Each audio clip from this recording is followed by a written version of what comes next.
I have all the answers except for the winning lottery numbers. What's your question? So I applied for the test a couple of days ago. Okay. 2 days ago, right? And I think I got 2 mistakes on the application.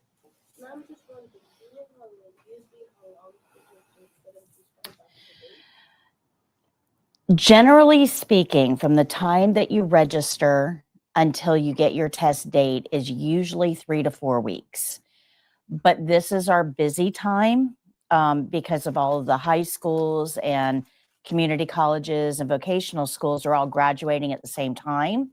So the volume of applications goes up in the spring. Because of that, there may be a little bit more of a delay. So instead of 3 to 4 weeks, think more closer to the 4-week time frame. That's from application to test date. So when did you get your first, when did you register? I registered Thursday. Okay. Okay, so yeah, it's going to take a little bit of time. So let me kind of outline the process so you guys understand what's happening when you register for the test. So you do your background check, it goes into a filing cabinet, and then you register with Prometric, 2 totally separate things.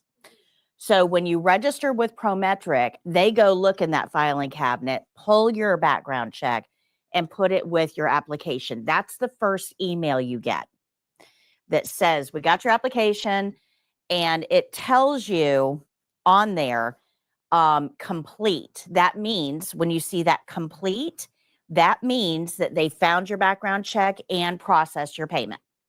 So you're good to go. They bundle all that together and send it over to the Board of Nursing. The Board of Nursing then has to clear you for testing. And that's a human event. Somebody actually has to physically do that. That's not an automated thing. So once that person clears you for testing, they send it back to Prometric. Says this person's okay to test. Well, you'll get an email. Anytime your application moves anywhere, you get an email. So that's that second email that you got. And now you're waiting for the Board of Nurse, or I'm sorry, for Prometric to issue you a test date.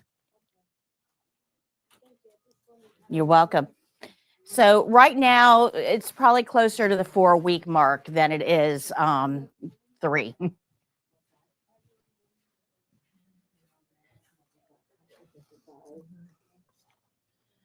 Okay.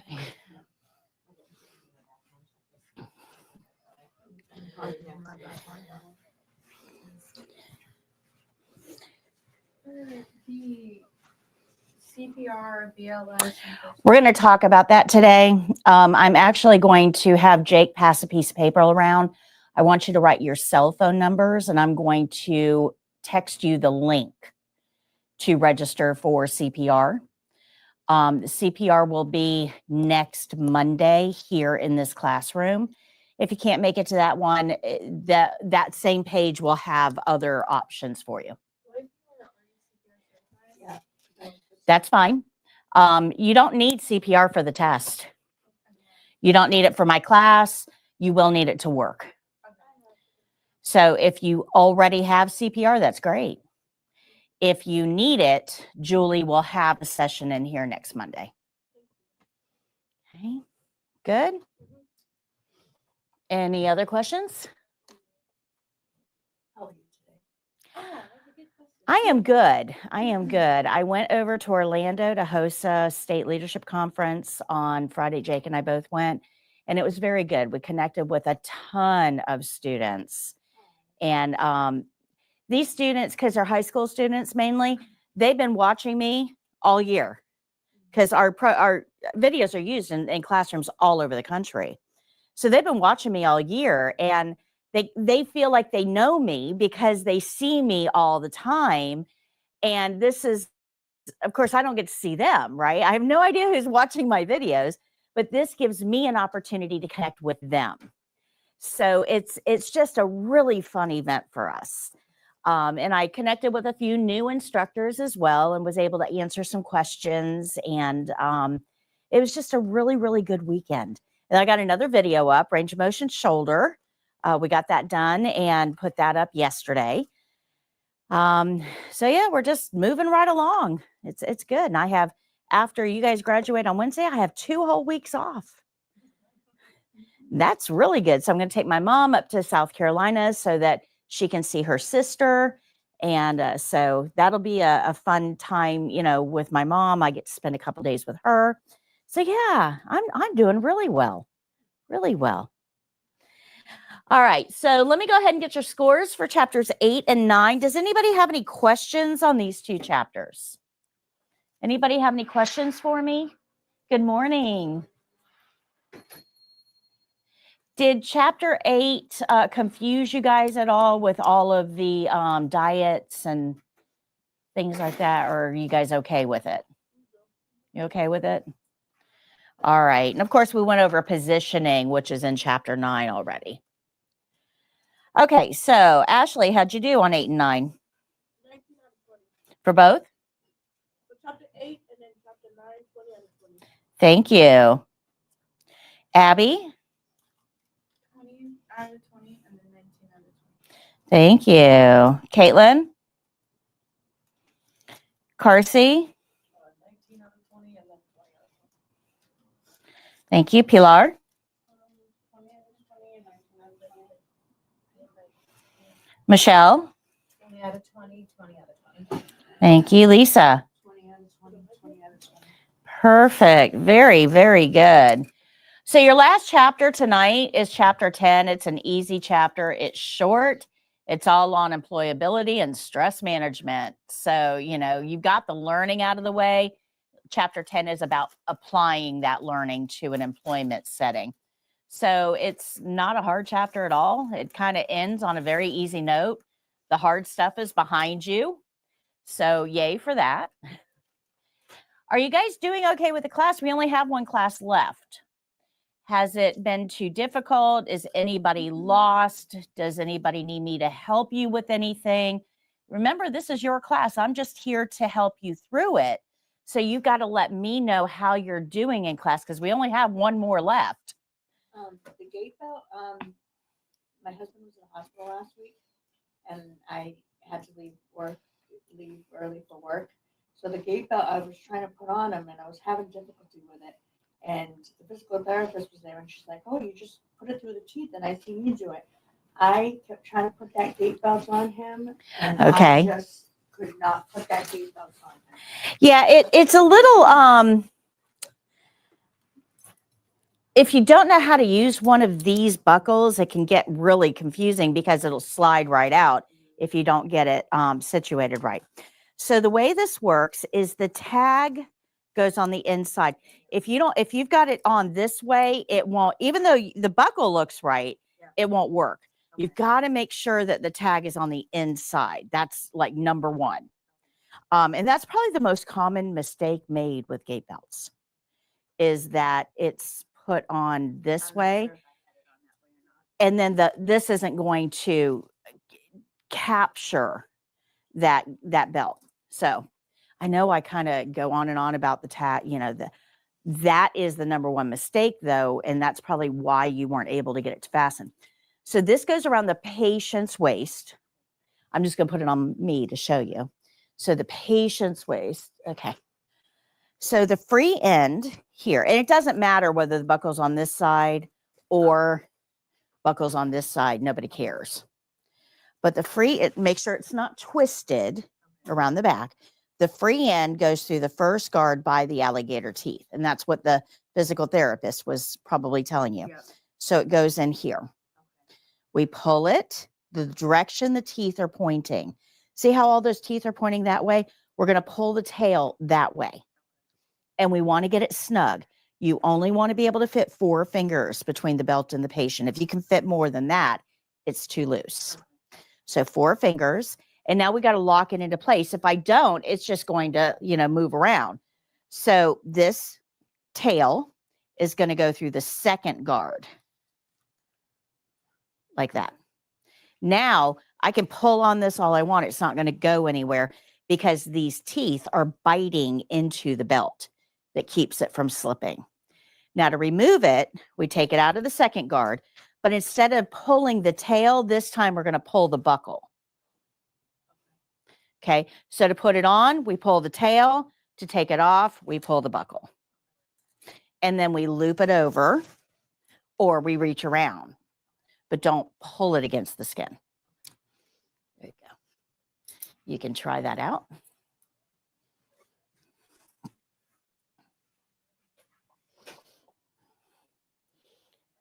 Put it by the through the first guard by the alligator teeth. Yep, just like that. Pull it the direction the teeth are pointing. There you go. Check it with 4 fingers. There you go. Now lock it in the second guard. Beautiful. Like a pro. You take it out of the second guard and then slide the buckle along. Yep, slide the buckle. So hold the belt. Oh, okay. Yeah, got it? Yeah. Okay. I could not do that. No worries. It's a little bit complex. Any other questions? Anything else? No? No, actually, Okay. it's for the unit test. Okay. So the unit tests are for you guys. I don't collect the grades on them. I don't look at it. It's basically for you because you're taking the tests in the back of the book each class. But that's not covering skills. The unit tests are there to help you understand, did I learn what I needed to learn about the skills in this section? So when we get all of the skills done in a specific section, that unit test is there to help you identify, do I need to go back and review gait belt, or do I need to go back and review pulse because I didn't get that question right? I think because on 2 of them, like for the unit 2 test, like the question when it asks, which of the following actions must be taken before dispensing a patient into a wheelchair, mark all that apply. So I kind of put like numbers to try to put it in order. Okay. But then on the answer key, it keeps N, A, that's the thing I'm kind of confused. Okay, let me get a book here. Jake, can you make a note that I need a book down here, please?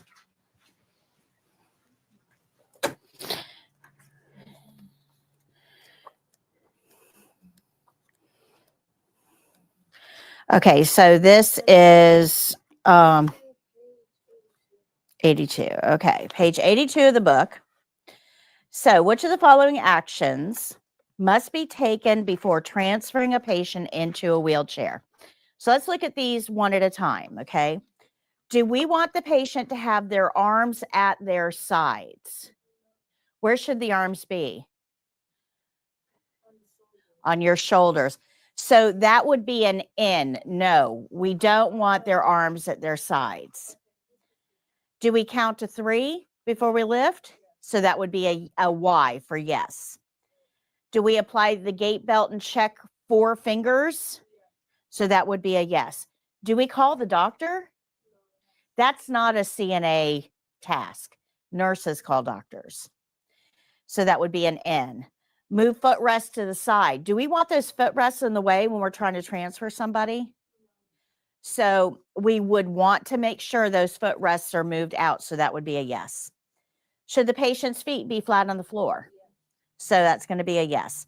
Do we put shoes on the patient? Okay. Do we lock the wheelchair wheels? Okay. So all of those are actions. All of those should be yeses, except arms at sides and call the doctor.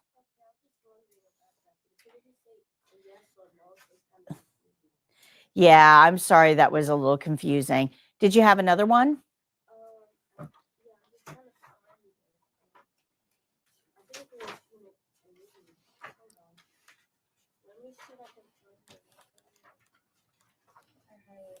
Okay, unit 3, yes. Yeah. So page 110.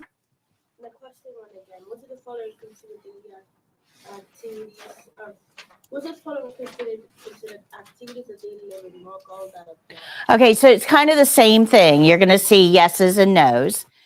So what it's asking you is toileting an ADL. Yeah. So we would have a yes there. Is wound care an activity of daily living? So that would be a no. Bathing? Catheter insertion? No. Grooming? Eating? Vital signs? So that one's kind of tricky, isn't it? So it kind of depends on the setting that you're in. But remember, ADLs are activities of daily living, things you do for yourself every day for a healthy life. We don't normally take our own vital signs every day. Now, I will tell you, because I know I'm going to get comments on this, those of you with chronic illness do. I get that. I understand that. But as far as the population as a whole, it's not something that we do on a daily basis. So vital signs would be no. And then dressing. So you would have Y's and N's, yeses and nos, that indicate basically that's just for you to kind of figure out, do I really know what activities of daily living are? No, everything on the test is going to be multiple choice. Yeah.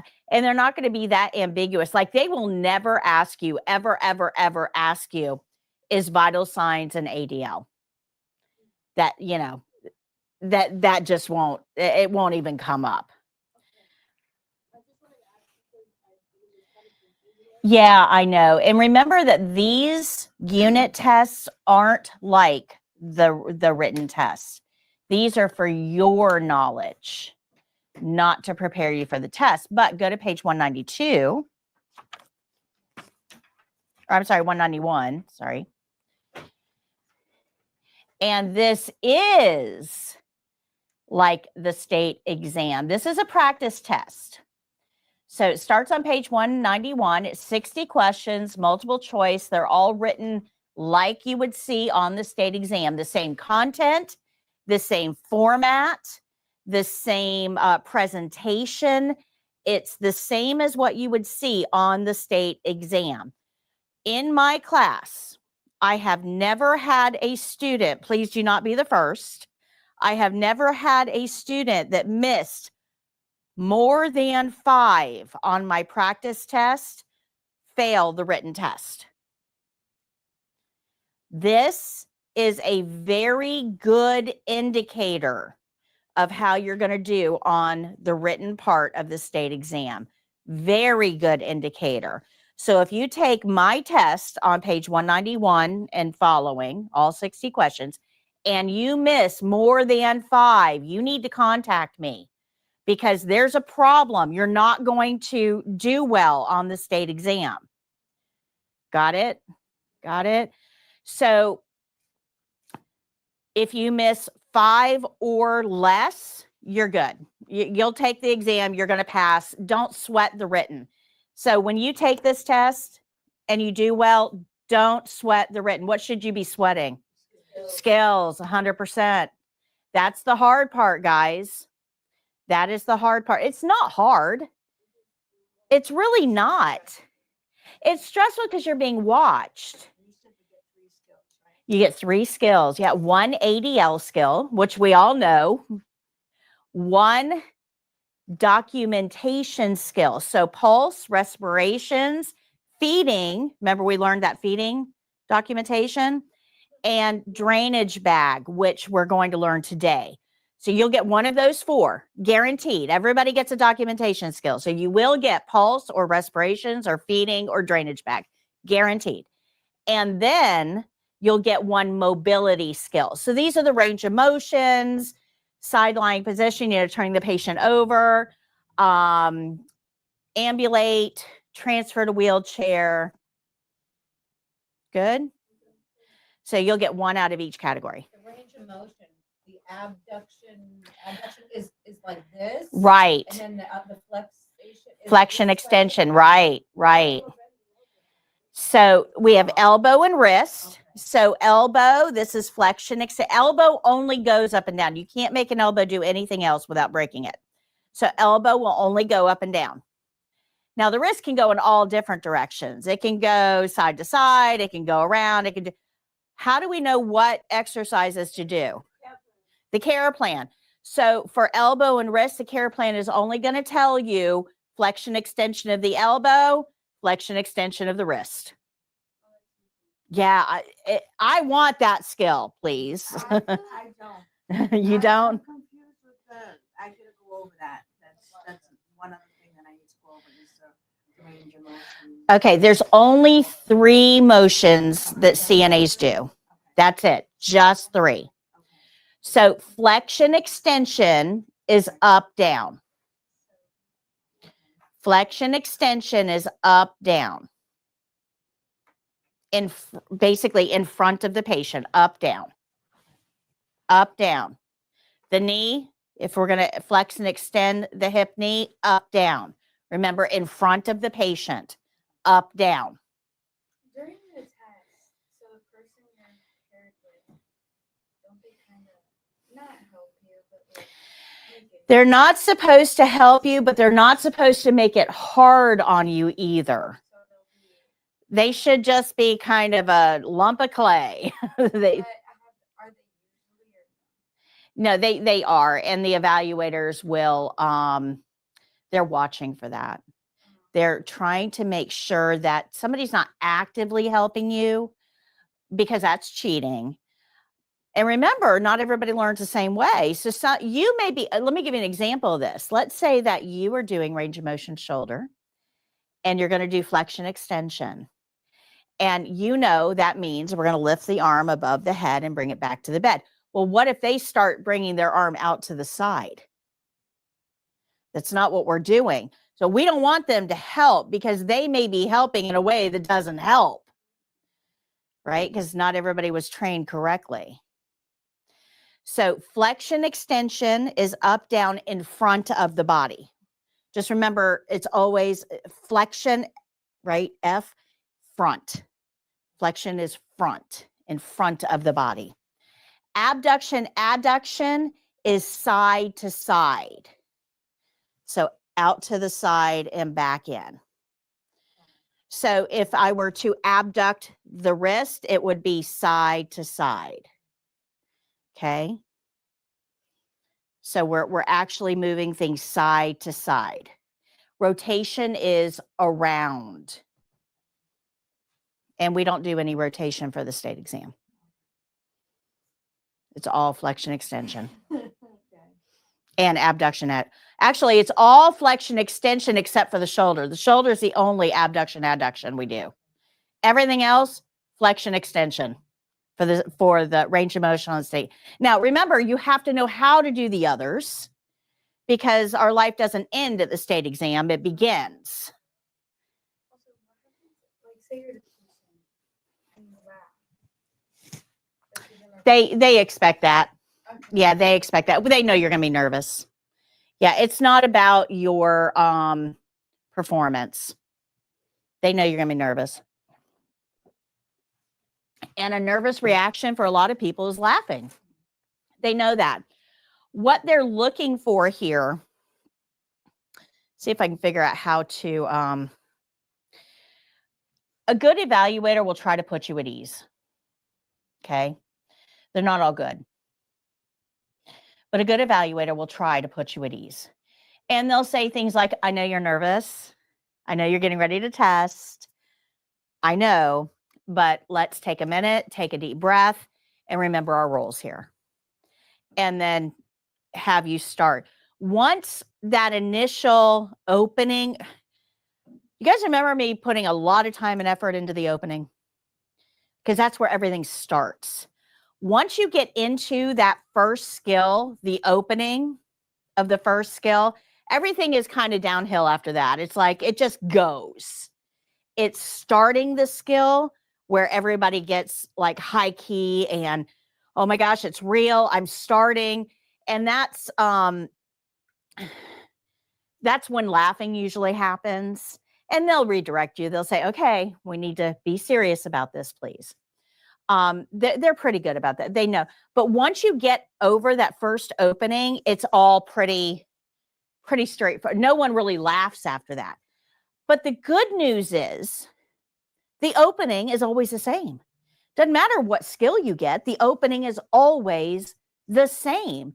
So if you know that opening forwards and backwards and upside down and inside out, where even when you are so nervous that you can't remember anything, you can remember the opening.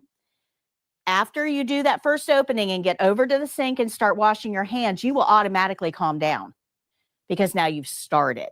Starting is the hard part. Just like cleaning a house. I will sit there and try to work up to cleaning the house because, right? But once you get into it, then it just kind of goes. It's the starting that's the hard part. But yeah, they are very understanding, very understanding. Just please don't throw up on them. That's really what they ask. You know, if you're going to throw up, go to the bathroom. But that's what they ask. Okay. The evaluators are not, they're not there to make the test harder. They're really not. And they honestly really should have very little to do with the test. You should not be paying attention to those evaluators. Who should you be paying attention to? The patient. If you can remember that, if you can get into that mindset, if this is your total focus right here, not that person standing over there, you won't laugh because you wouldn't laugh in a clinical setting. Right? Does that make sense? Okay. It's a little harder when you're a patient because you don't have anybody else to focus on, you know, other than you. It's a little harder when you're a patient, but we don't want to, thank you. I don't have a screen in front of me. We don't want to make it harder on the person testing either. Because remember, they're about to be your patient. All right. Muriel says, good morning. I passed my written on Saturday. Congratulations to you. That's an amazing job. Make sure that you let me know how you do on the test, please. We want to send you a shout out. If you don't attend my live, that's fine. But put a comment on one of my videos and let me know. Thank you. Thank you for letting us be part of your journey. All right. Any other questions? Any others? Everybody good? Good. All right. Remember, you do have that practice test to take, and the answers are on the last page, just like everything else. All right.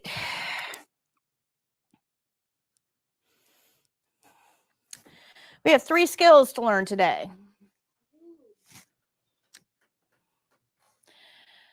One class left. If you have not registered for the state exam, you need to. Remember, the process is taking closer to 4 weeks now. As much as I loved having you in class, and I did, I don't want to see you back here in a year because you put off your test, and the further you get away from the test, the less confident you will feel, or further away from the class, the less confident you will feel about the test. Remember that. Right now, you are relying on my level of confidence to get you through. The further you get away from me, the less confident you're going to be. So register for the test. You will never be more prepared than you are right now. So what do you mean by that? They won't get back to us for 4 weeks? No, they'll get back. So when you register, you're going to get an email. When they find your background check and send it all over to the Board of Nursing, you'll get an email. When the Board of Nursing sends it back and says approved, you'll get an email that actually says approved. So the first 2 will say pending approval. You might get 1 or 2 at the beginning. It says pending approval. And then after that, you'll get one that says approved. That says the Board of Nursing said yes, good. And then after that, a week or so after that, you're going to get another email from Prometric with your test date. So we'll get our test date. Wait, I'm so confused. So the process of them doing this will take a month? from application to testing Oh, okay. That's takes about a month.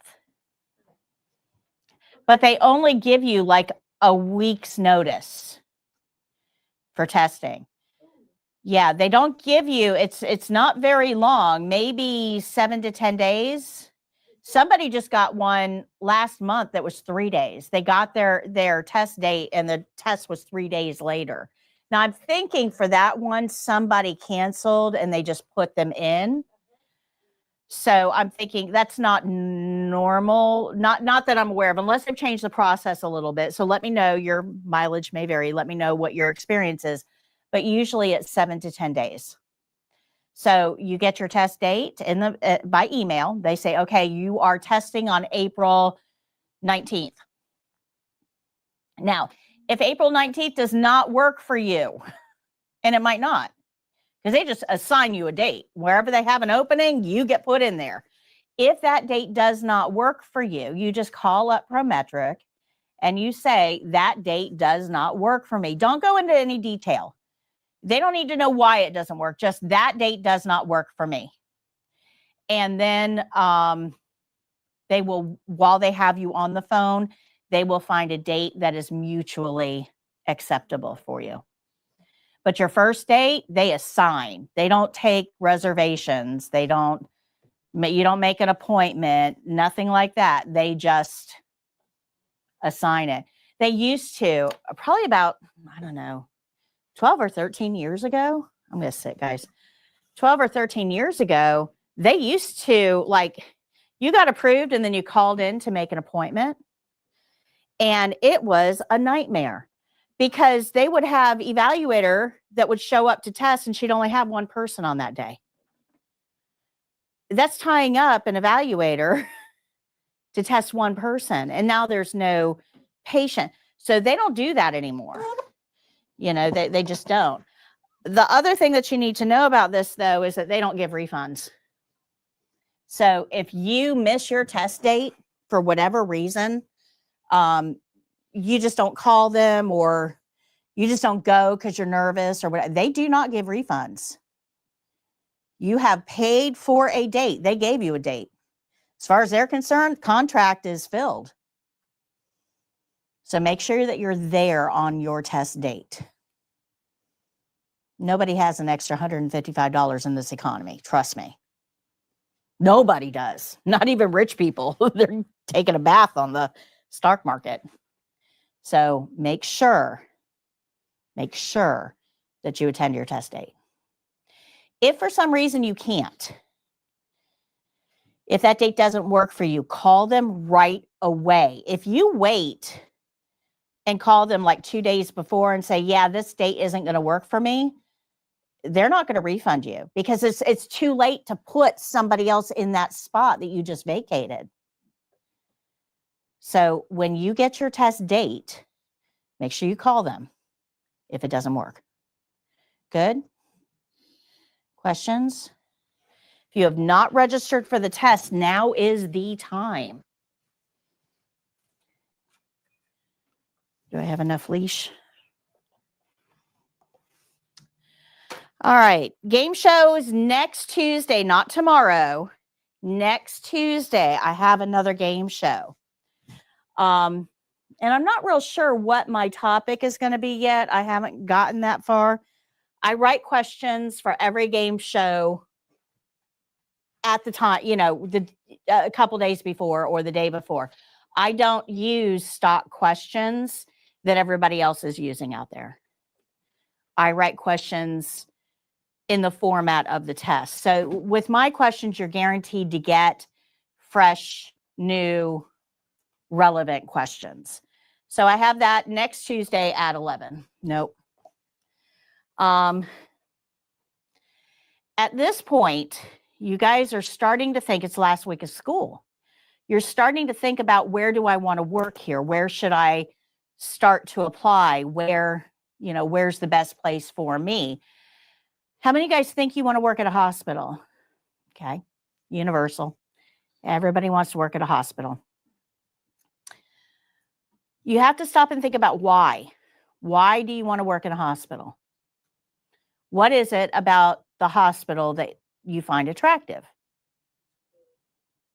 Okay.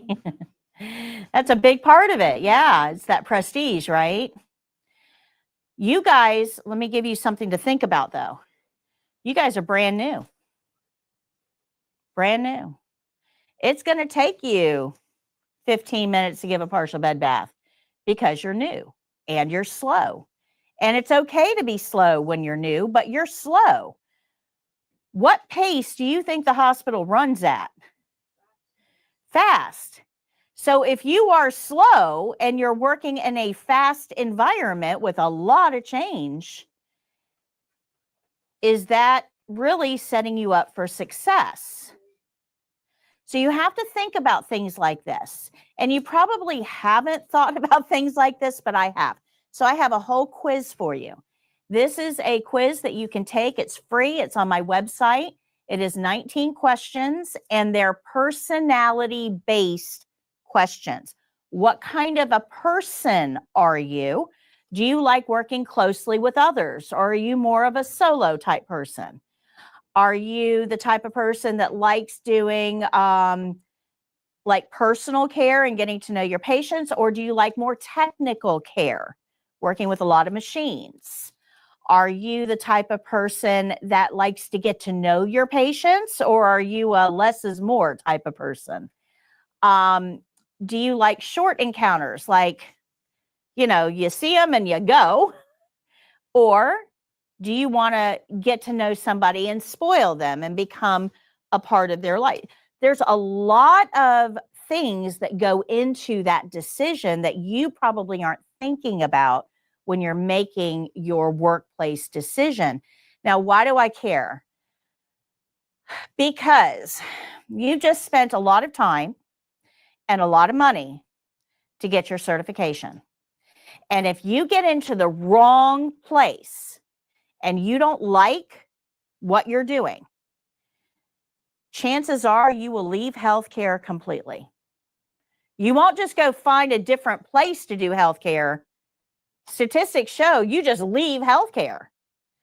We can't afford to have you guys leave health. You can't afford for all of this time and money investment to not pay off. So this is why I made this quiz. This quiz took me 2 years to develop. There is a whole lot of psychology in it. I tried it out on over 1,000 healthcare workers, and it is scary accurate, guys. It is very, very good at helping you identify your personality traits and where they belong so that you have the best chances of staying in healthcare from the very beginning. There's 3 things, but I think I forgot the 3rd thing. There's a bunch of specialties that you can go into working in a hospital. And then, like if you do go to a hospital, they could end up paying for your school to become higher. Mm-hmm. And 3, working in like retirement home or something, you get close to a patient. And You can, yeah. A lot of people in long-term care are in long-term care for years. And yes, you do get attached in a lot of cases. But unfortunately, and this sounds horrible, but death is everywhere. And you're much, much more likely to encounter death in a hospital.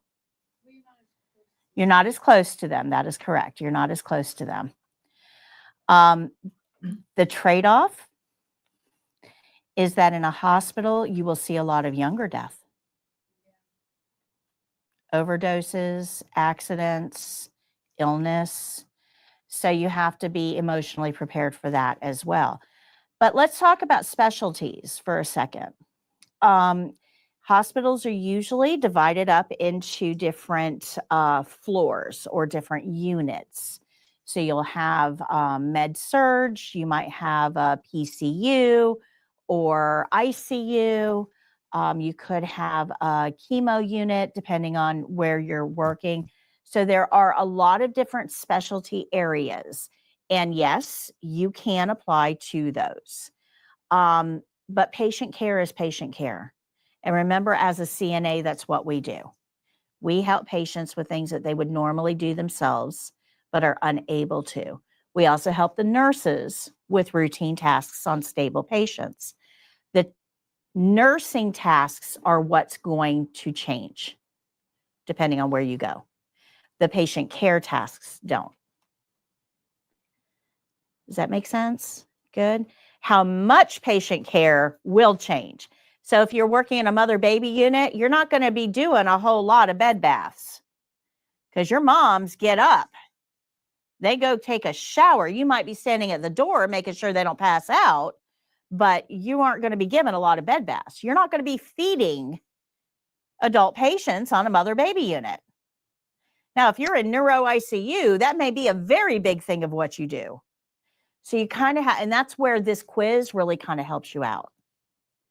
How do you go on the quiz again? Just go to my 4YourCNA.com website, scroll about halfway down the first page, and it looks, see that picture? That's what you'll see. Just go take the quiz. Yep. But it'll give you the best chances of being able to thrive in your first workplace. But the biggest, I'm not going to tell you not to go to the hospital. We've had lots and lots of students who have left class and went to the hospital and did fantastic. It's not that it's a bad place to start, but it's not the right place for everybody to start. And you're going to get a fair amount of criticism being a brand new CNA and being slow. So you've got to kind of have some thick skin here. You've also got to be able to learn quickly if you're going to go into a hospital setting. Now, let me give you a good example of this. And this is one of the reasons, because you're probably not thinking about all of the variables that go into what makes a job good or bad for you. Now, for me, home care is the worst place in the world for me. Worst place. I've done home care. I have done overnight shifts at patients' homes, you know, doing tube feedings or assessments or whatever. One-on-one is not for me because I get bored. There's not enough there to keep me. I am a very high energy person. I have to have something that's constantly stimulating my brain or I am just miserable. And home care is not my place. It's just not. Now, you put me in an ICU setting, I'm your girl. Give me lots of machines, give me lots of beeping, give me lots of things that have to be managed. My brain is happy as a clam because it's constantly being stimulated. That's my thing. Now, I also loved being in hospice because I was able to work with the families and help them process this very traumatic event that was happening in their lives. I love psych as well, mental health. I find it fascinating that the body can break, but so can the brain. And we treat them very differently when it's just another broken body system that needs care. I love mental health, love it. But there's a lot of monotony in giving the same pills to the same patients over and over and over again. So even though I love mental health, working in a mental health setting, not really for me. Could be, but you learn how to, and I worked mental health at our local mental health facility for several years in all 3 units. So yes, it can be a little bit dangerous. However, if you're going to work in psych, you've got to have really good people assessment skills. You can see when somebody's starting to ramp up, to get agitated, to most people don't go from totally normal, lucid, having a conversation to physically violent. It doesn't there's a ramp up progression. So part of what we do is try to maintain a calm environment that is very routine oriented. We don't let people get off of their routines because if you're off routine, now you've got to have a coping skill. And what does mental health not have? Coping skills. That's the hallmark of mental illness. So routines become very, very important. So you can see very quickly, because we have this routine, when things are going off track. Make sense? Okay. And then we get the team together. Hey, this person's having some issues, and we make sure that we have a plan in place. So honestly, working in mental health was the safest, believe it or not, that I ever felt. Because when you're working at the hospital, that patient is there for a gallbladder surgery, not for the schizophrenia. They have schizophrenia. They are not compensating well because they are ill. And remember, we have to have coping mechanisms, right? So you are working with a gallbladder patient who is having a psychotic crisis, and you're not prepared for it. Does that make sense? So working in mental health was the safest that I felt, because mental illness exists in every setting, but we're often not focused on it in other settings. So, like, my sister's best friend, she works in one of the neuro departments, not ICU. This one guy, like, they know he had brain damage and he was violent. But do you know hospitals that have sitters? Mm-hmm. Yeah, we're going to talk about that today. He threw her. Oh my gosh. So, like, yeah, they know what they're working with, but that's still happening. So let's talk about sitters. This is a good opportunity for me to talk to you guys about this.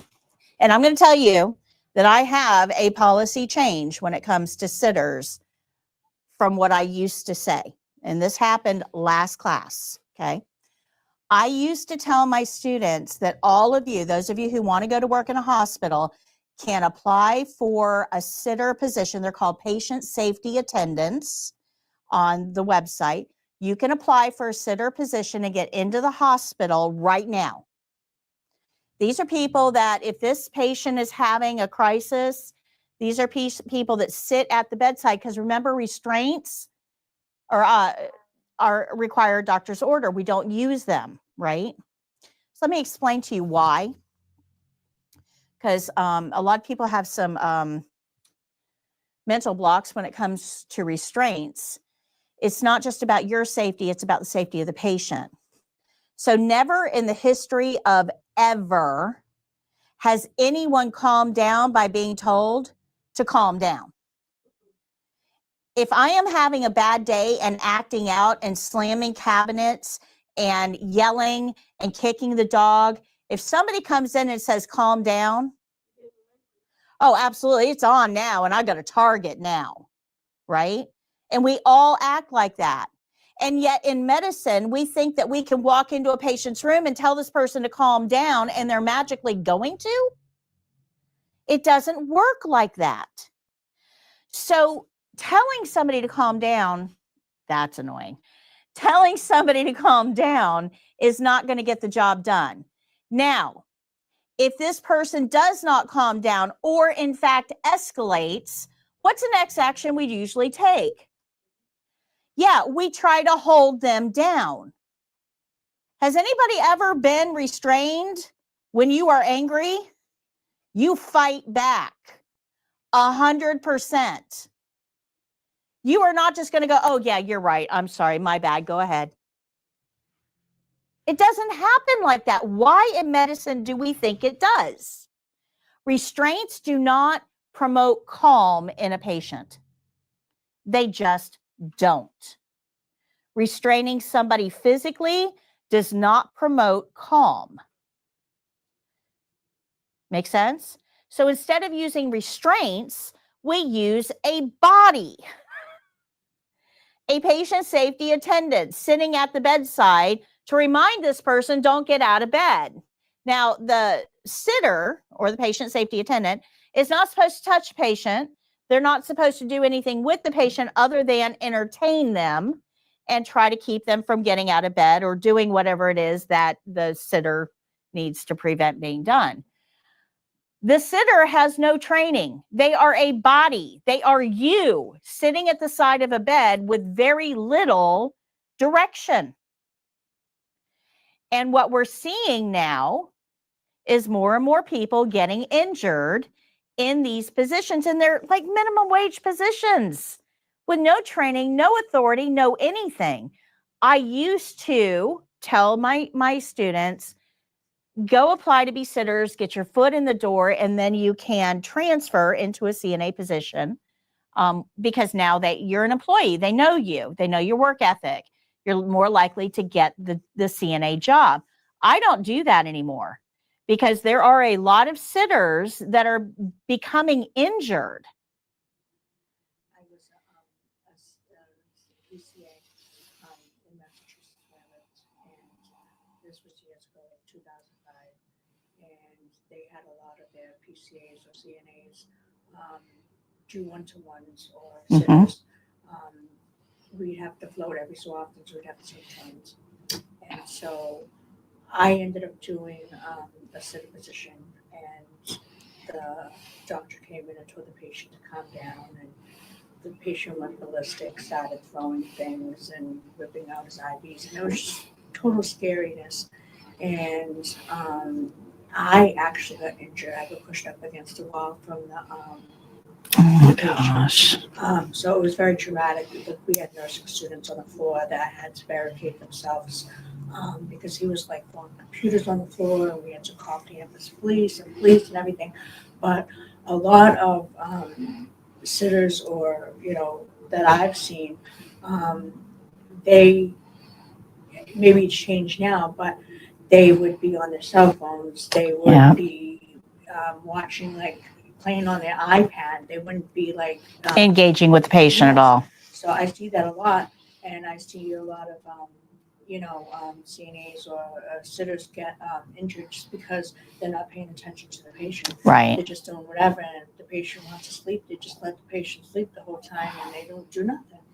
Yeah, there needs to be an overhaul of the sitter or one-to-one industry.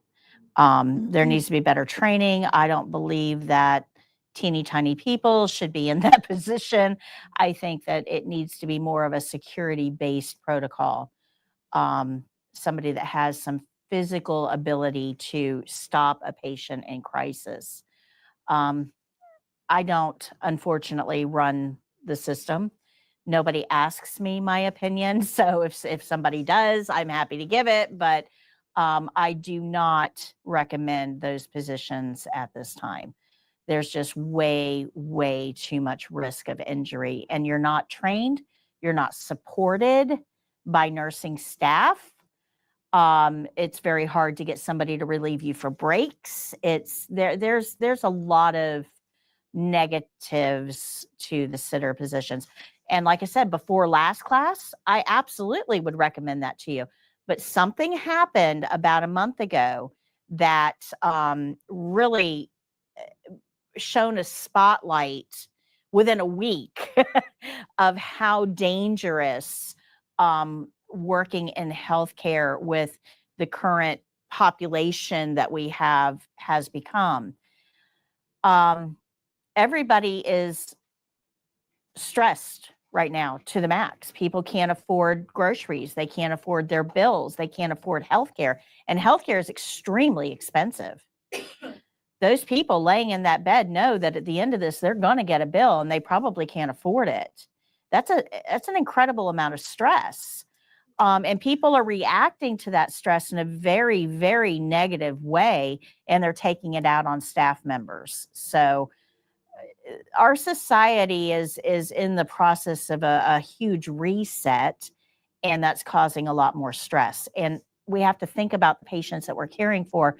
They're already in a high level of personal stress just based on their current situation, their healthcare situation. And then you add all this external stress on top of it, and they can just, it's not good. Do you think an agency is a good thing? No. I've heard different. I've heard it's amazing, more money, all of this. But then I've heard doesn't give you healthcare. Right. Time off is. So let's talk about agency. Let's talk pros and cons. And a lot of people are looking at agency because of the higher wages. And yes, I think that you all should be paid more. I think that agencies get paid more is a good thing, but we have to stop and take a step back for a second and think about what agency is. So agency is substitute. Instead of saying agency, just say substitute. So a facility, let's say a facility has 10 nurses and 14 CNAs, and they all rotate shifts, and then all of a sudden, like 6 of their CNAs go away. So they all leave to go to another facility that's paying more. So now I got 6 openings. I can't make the 8 CNAs that are staying work all of the shifts. I've got an ad out to hire somebody, but nobody's come through the door yet. So what do? I need people to take care of my patients. So I hire substitute CNAs. Now, I'm going to give them a little more money because I'm not paying benefits. Not, they don't work for me. They work for an agency. And I pay the agency lots of money to administrate and coordinate all of this, and then they pay you. But it does give a higher rate of pay. The problem with it is that you as an agency CNA do not know the patients. You come in. So on this particular shift, we've got 4 staff CNAs and 1 agency. And the agency is just filling in, right? And if the agency sees something in a patient, they can go to a staff CNA and say, hey, is this normal for this guy? Because remember, half of our job is Observation. right. Well, if you don't know the patients, how in the world are you going to pick up on any changes? So you right now have just gotten rid of half of your job. Half of your job. So that's a problem. Now, if everybody on that shift is agency, nobody knows the patients. Nobody. What does that do to patient care overall? It's not a good thing because we're going to miss things like strokes. We're absolutely going to miss strokes. And that's actually the very top level of what we're seeing with agency now is that strokes are getting missed in long-term care. Because you just assume that all old people are, can't talk, can't feed themselves, can't whatever. And if nobody knows that this isn't normal for Martha, then we just keep going. And then Martha's family comes in 3 weeks later and says, what happened to her? She was fine. And we're like, oh, I don't know. Thought she was always like this. So would you want to be a patient under those circumstances? That's the problem with agency, is that nobody is there for the patient. The other issue is that it's extremely expensive for facilities. And we're seeing a lot of facilities go under. In fact, just 2 weeks ago, there was a 200-bed facility that literally closed overnight. They had to ship all the patients out to other places they had like 24 hours. Staff, all fired. So if you know at the end of 24 hours that you are not going to have a job, are you really going to put forth a lot of effort to find these people places? No. Exactly. So this is a problem, right? So the facility, and this isn't an isolated case, by the way, but this was a huge one that made the news. Facilities are failing all over the place because of having to supplement with agency, and it's killing their budget. So do I think agency is good? No, I don't. No, I don't. I think it's actually way worse for nursing, to be honest with you. I don't. Yeah, I don't like it. It doesn't mean, oh, you okay? That doesn't mean that it's not a good opportunity for you. And I'm just saying that, for you, it might be the right one, but from a pure patient, remember, I'm all about the patient, right? That's my platform.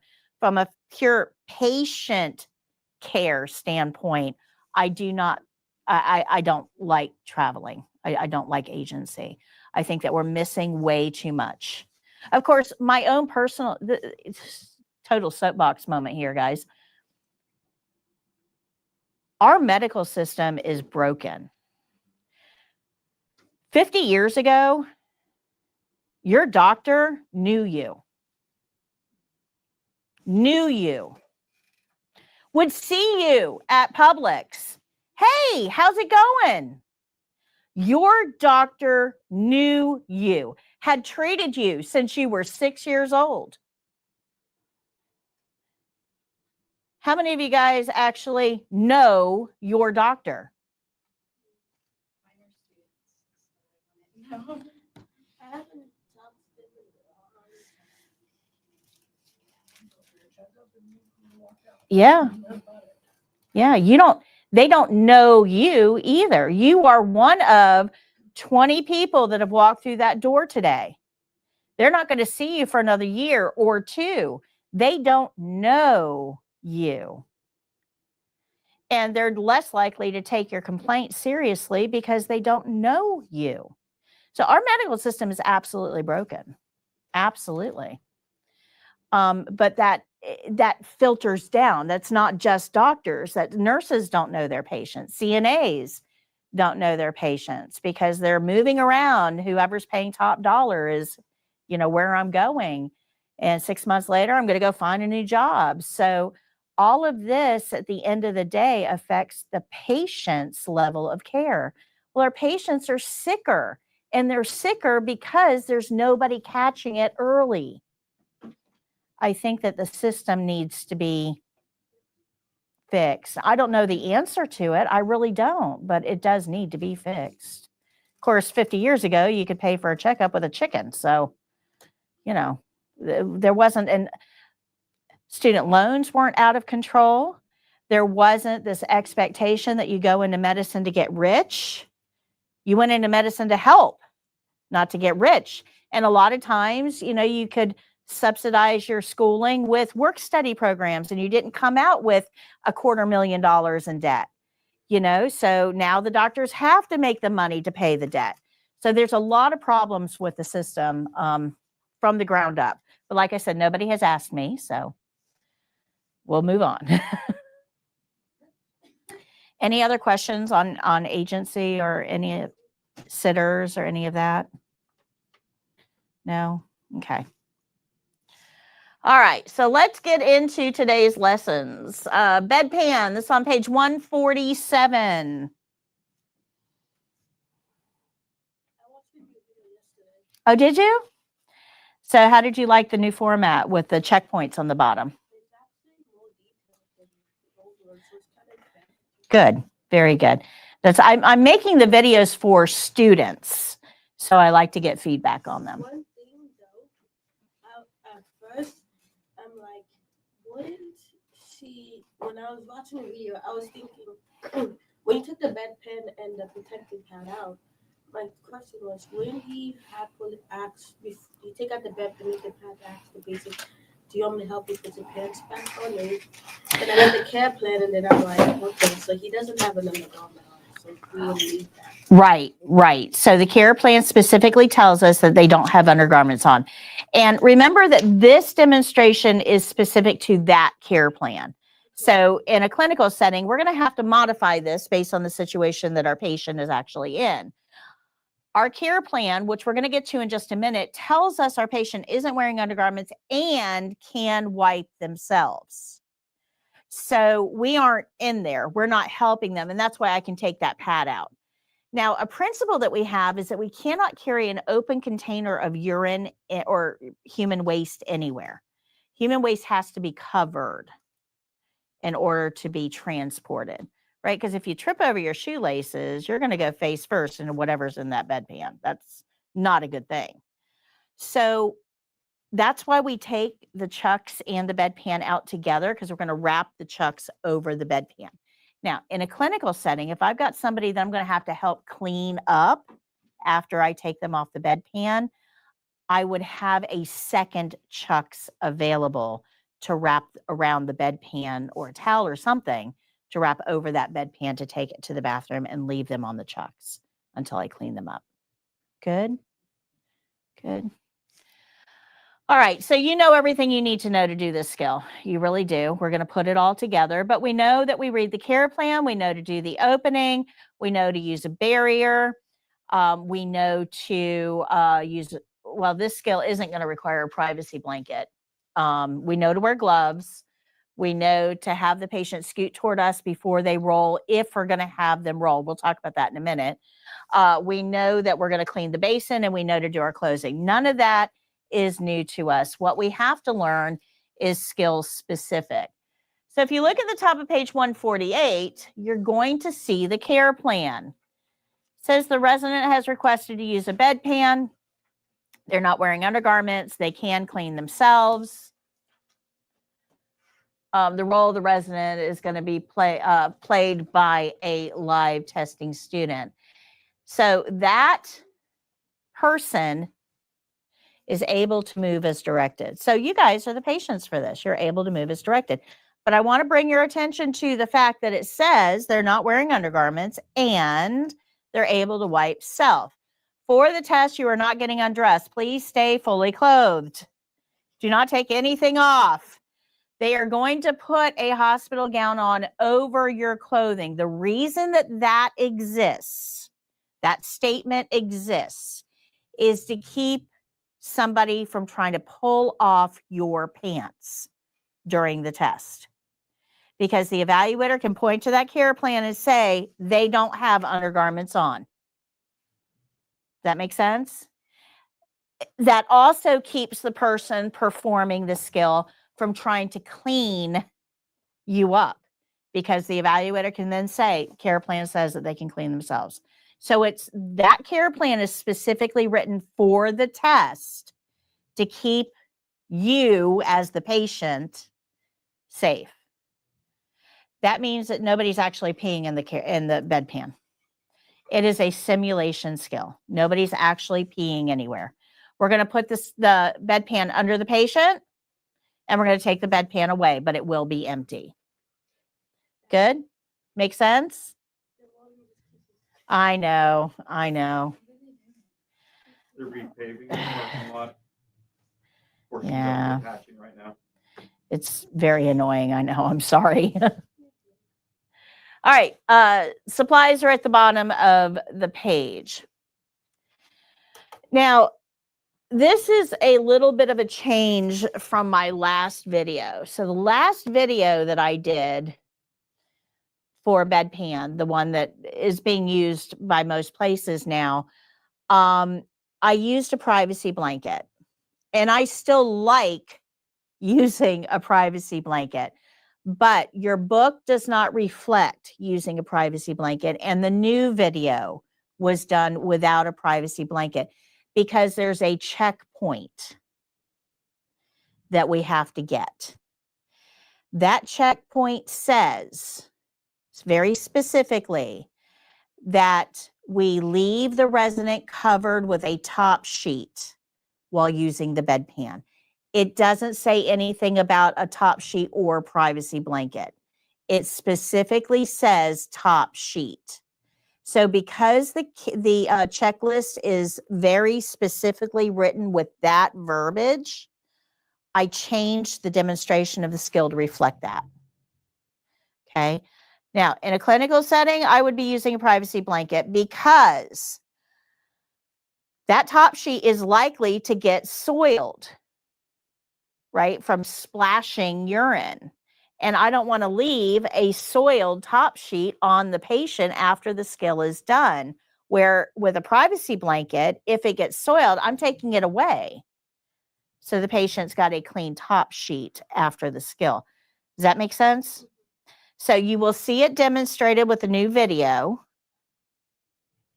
We don't have the new video. You uploaded it to YouTube, correct? Yeah. We can still stream it from YouTube. Let's do that. Yeah.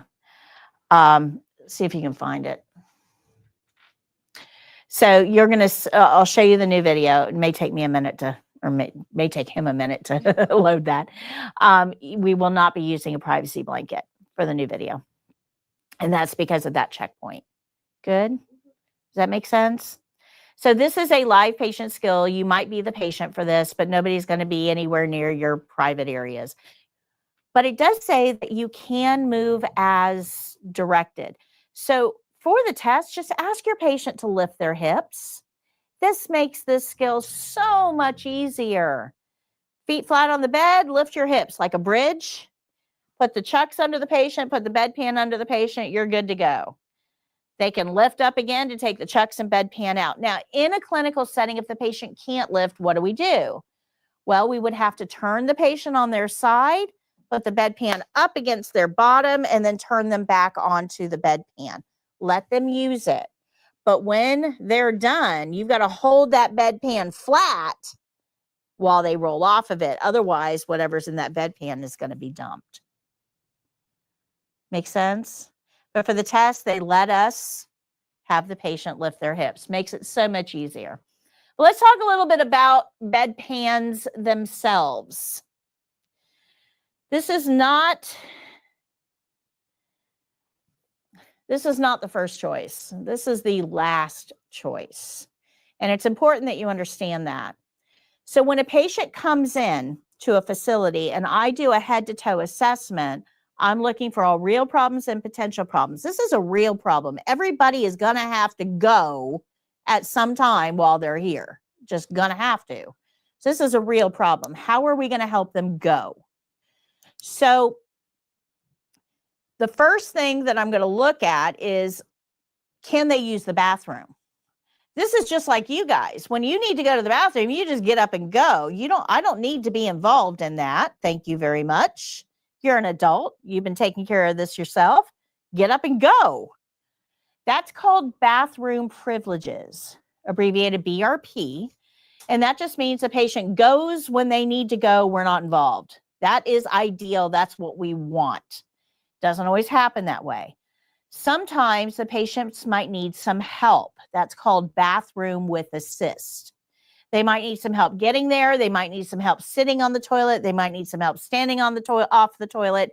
They might need some help getting cleaned up. I don't know what they need help with. It's bathroom with assist. Help them with whatever. But if they can't get all the way to the bathroom, we got to come up with another option. The first one I'm going to look at is a bedside commode. It looks like a toilet. We bring it right to the side of the bed, and it's like a toilet experience. It's a toilet seat. The patient goes just like they were on a toilet, but it's being captured in a bucket that CNAs would then clean. But it's helpful when the patient can't get all the way to the bathroom because it's right here. Now, patients might be able to use a bedside commode by themselves, or it may say bedside commode with assist. This is often abbreviated BSC. So we have BRP, which is bathroom privileges, and we have BSC, which is bedside commode. Now, those are abbreviated English. Now, if neither one of those will work, they can't go to the bathroom, we can't use a portable toilet by the bedside, what is our other option? Well, now we're into a situation where I got to figure out, are they incontinent? Remember we talked about incontinence last week? You guys remember that? And we do peri-care every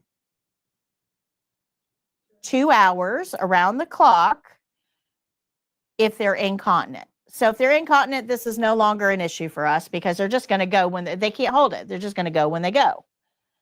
If they are continent, now I've got a decision to make.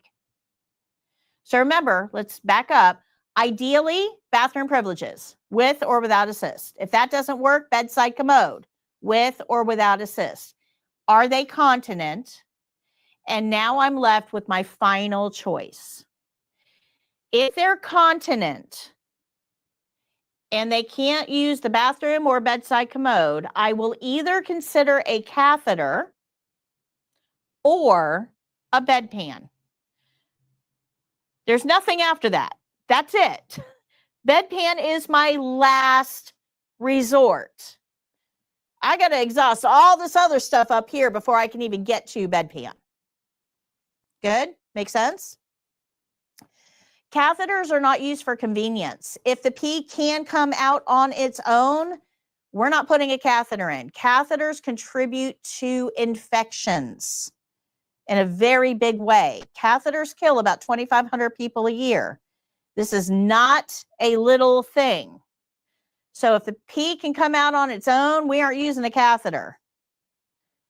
Unless, well, yeah, it has to be prescribed, but unless there's a reason I don't want the pee to come out normally. So if the patient has a huge bed sore, we might not want the pee to come out normally because it can interfere with healing. If the patient is having surgery, when I put them to sleep, everything relaxes, including that little valve at the base of the bladder. I don't want them peeing on my sterile field. A catheter might be indicated. So catheters are used not for convenience, but for necessity. Make sense? So now I'm left with bedpan. That's the last thing on my list. It's all that's left. So if we have to use a bedpan, we have to start thinking about what that means for this patient. This patient was taught since they were about this tall, don't pee in the bed. Don't pee in the bed. Don't pee in the bed. And if you remember way back to week 1, we talked about how memories that are made early in life stick around. They're good quality memories. So this is something you learned when you were little, which means it's deeply ingrained. Don't pee in the bed, and certainly don't poop in the bed. That's absolutely not acceptable. So just because I put a plastic pan under your butt does not mean your brain is going to let you pee in the bed. This is very difficult for patients. There's a psychological restriction here, but there's also a different kind of psychological restriction. How many of you guys, this is very personal, if you don't want to answer it, that's fine, but how many of you guys have a little bit of an issue going to the bathroom when you know somebody else is on the other side of the stall? Okay.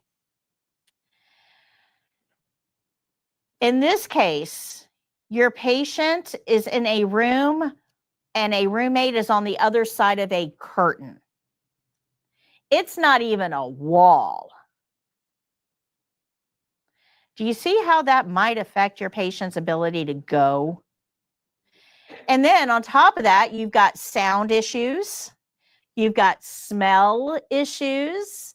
So the lack of privacy is going to affect your patient's ability to go. Now, we also have the comfort issue here. Sitting on a bedpan, not comfortable, but more importantly,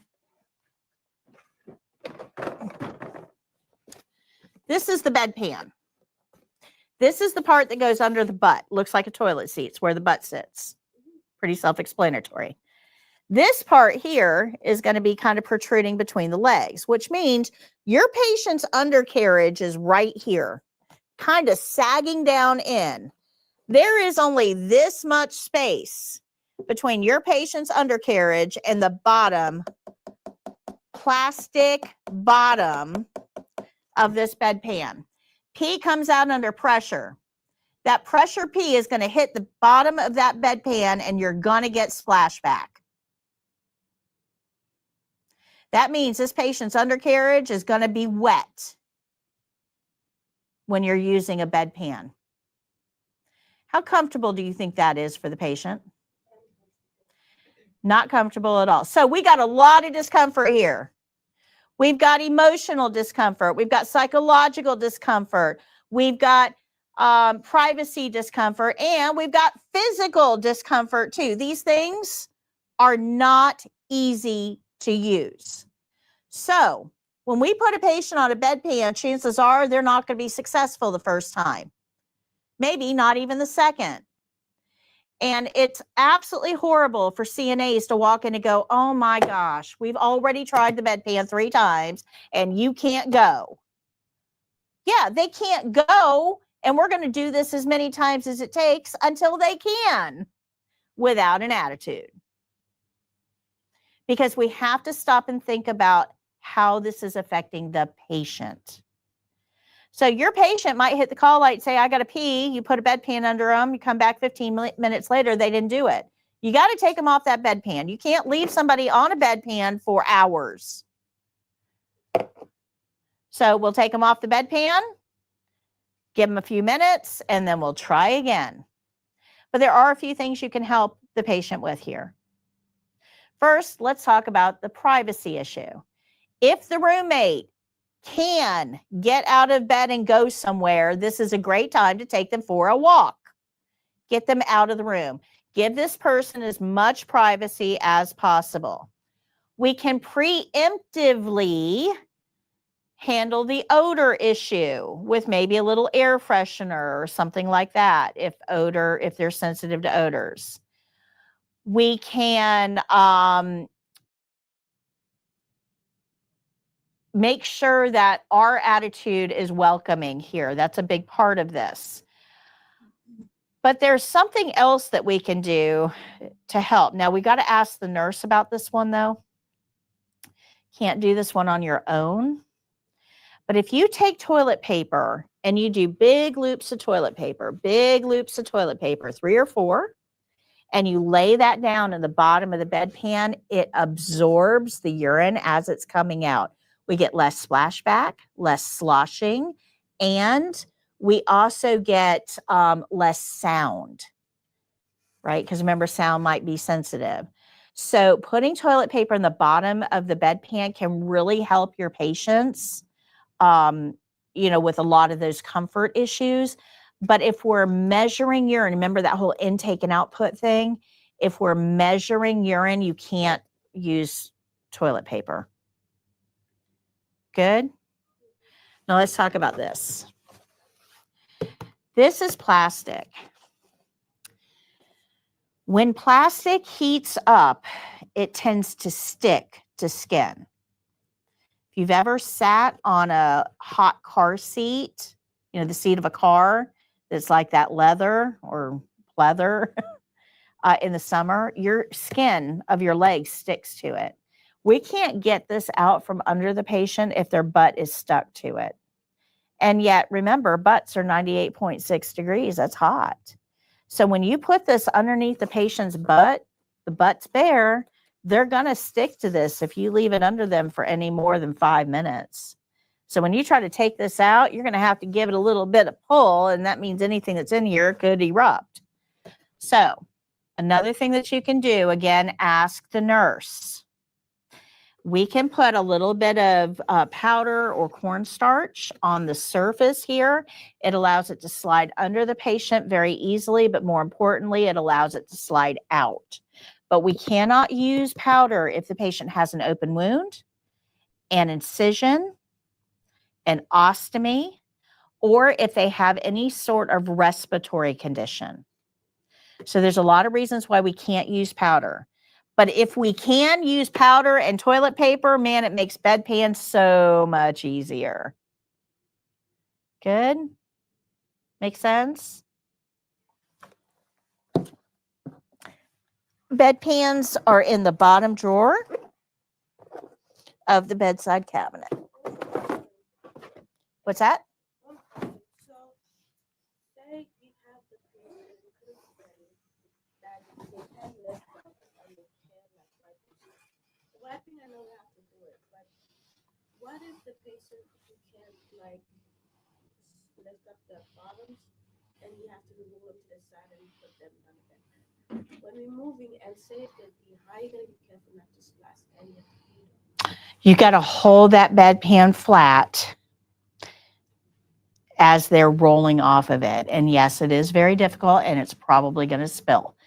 So I'm going to get to that in just a minute because I've got something I've got to show you to make this make sense, okay? All right. So the most important part of bedpan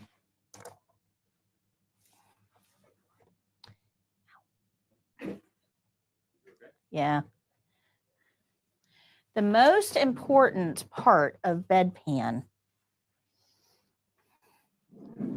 is not the bedpan. So let me show you what I mean.